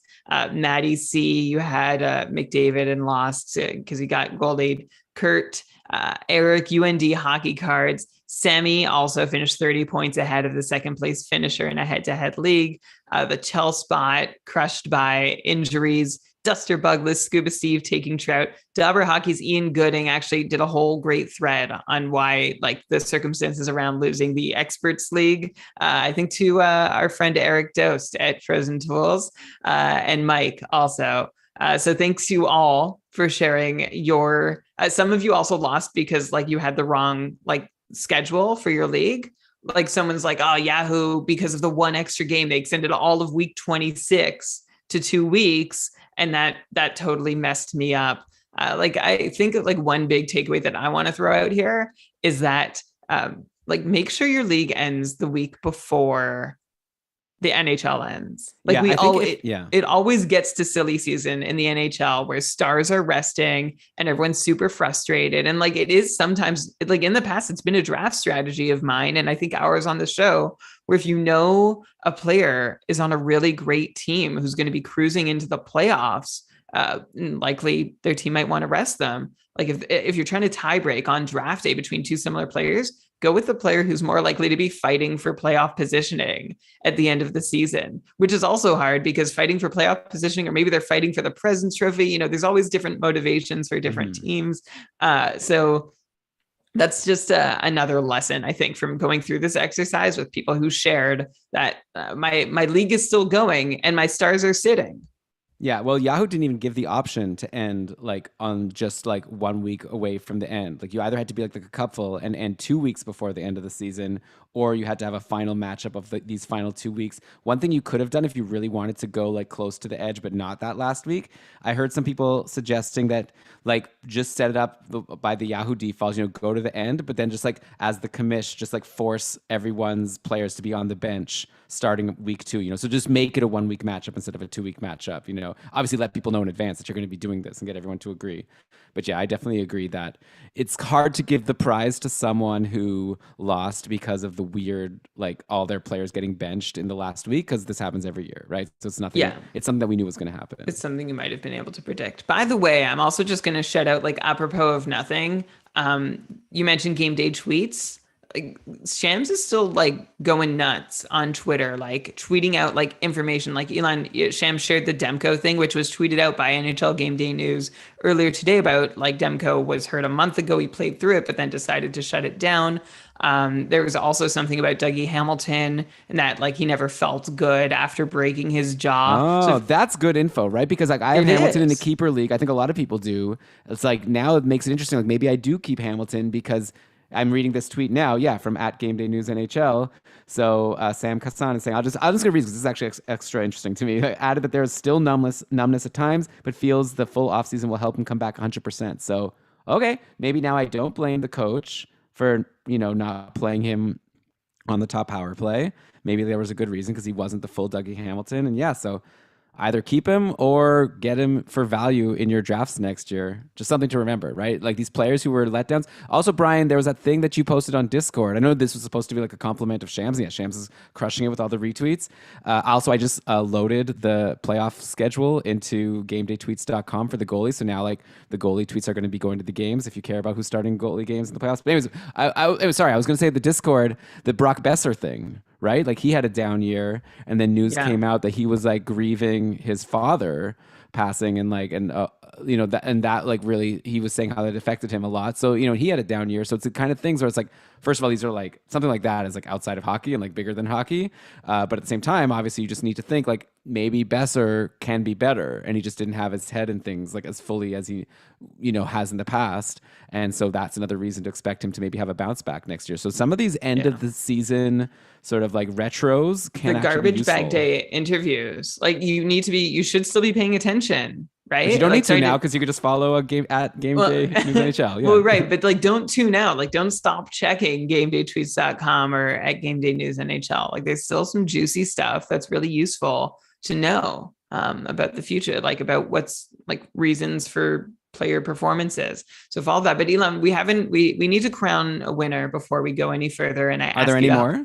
No, that's it. Okay, so it was the one who had the whole Montembeault thing. So we had the Montembeault thing. There was the Blizzard. There was Barclay Gaudreau. There was the Gastro, and there was the Draisaitl trade, which is all together. And by the way, I'm actually going to knock that one down a peg, because I feel like if you were negotiating this, and of course you can't control what the other manager is going to do, and you don't want them to turn around and take another deal from somebody else. But like sometimes I drop in a trade negotiation, I'm like, hey, before you do anything, tell me, let me know, like give me a chance to be. So you're saying Julian could have like done more? Maybe. It's hard to know, but if you were that close to a deal and you were pushing that hard, like you have to anticipate like, hey, I don't want you to turn around and deal with somebody else. Throw in another pick. I don't know. But yeah, Brian, so I don't think you actually said who was the person who like Markstrom stunk and then there was the blizzard and they like won every matchup, but then like this 1 week they stunk. Who was that? That was Alvin, I think on Twitter. Alvin or Elvin? Alvin. Oh, okay. I have a coworker named Elvin. But okay, Alvin like the chipmunk. This is not your coworker. Yeah. Okay. Oh, well, I'm sure they get that all the time. Is that an old reference? What's an older reference? That or the Simon Cowell thing? What's the more relatable reference? Well, definitely the Alvin and the Chipmunks reference, but I'm sure they hear this their whole life. Do you think they hear that more, or do you think your wife hears her famous like old cartoon name more? Yeah, it's probably about equal. And I can tell you she doesn't like, it's just like, oh, okay, all right, good one. Is there any other Alvin? Like, who's a famous Alvin? Is there a hockey player named Alvin? Alvin Williams was I think a basketball player at one point. I just searched Alvin on HockeyDB. Chris Alvins played for the Aurelia Terriers 1 game in the Ontario Junior Hockey League in 1996. Okay, but I'm looking for a first name Alvin. I'm seeing there's an Alvin Fisher who played 9 games and scored a goal with TSP in 1924. What's TSP? We need more Alvins in hockey, which is all the more reason to crown Alvin our one deserving loser of the show. Congratulations, Alvin. You tweeted at us, so tweet at us again. And we will work on getting that pizza. Your pizza. I have a feeling Brian, you might be international. So this might actually be a great test of what you said at the start of the season, which was at the start of this episode, which was like, is there anywhere where we can't get pizza to? Let's find out. So Brian, do you know who TSP is from the NHL in 1924? Tavante Smith-Pelly. No, that's a team. Oh, the Tampa Smith-Pellys. Toronto St. Patrick's. Oh, of course. And Alvin Fisher scored a goal. That's pretty impressive. What site did you find this? Because I don't have it. Okay, I Googled Alvin NHL. And then the first response was Alvin Fisher stats. And that's how then He doesn't have a HockeyDB page. Because it was in 1924. HockeyDB has it all. Does it have, how far back does it go? Is this NHL.com? Yeah, I'll post the link in the chat here. Maybe because it wasn't considered like a professional. Oh, wait, no, it was the Toronto St. Pat's. It was an NHL team. Huh. Anyway, that's the best Alvin ever to play in the NHL, as far as we know. And do you know there's an Alvin Oshie? Is he related to TJ Oshie? I'm checking it out. He's 1949 graduate of War Road High. Nickname was Buster Oshie. His grandnephew is TJ Oshie. TJ Oshie's great uncle or granduncle is Alvin. But he didn't play in the NHL. It looks like he just played in this like USHS league. Yeah, I don't think he had much of a like find me an Alvin who had an NHL career. Have you seen Field of Dreams? I think I've asked you this before and you said no. Recently. There's like there's a guy who was like gonna be a good player or something, but then he decided to become a doctor instead.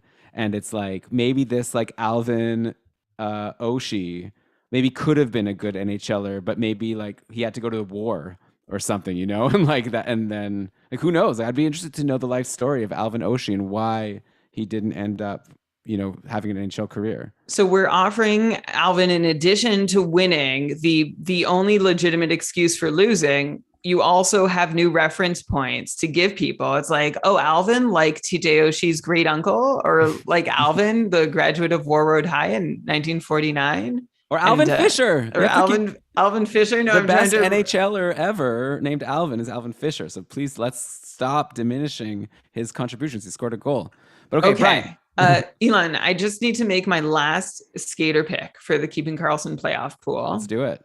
Okay. So I've got Kempe, Arvidsson, Barbashev, Bunting, and Ryan Johansson. Kempe. Yeah. Yeah, don't take a Nashville Kempe or player. Barbashev for me. I'm going to go Kempe. I think it's going to be a long series. I think Edmonton, LA is like pretty evenly matched. Yeah. I think this Kempe is like having a good season. And according to the ADP that Kevin shared with us, I believe Kempe would be the top of that list.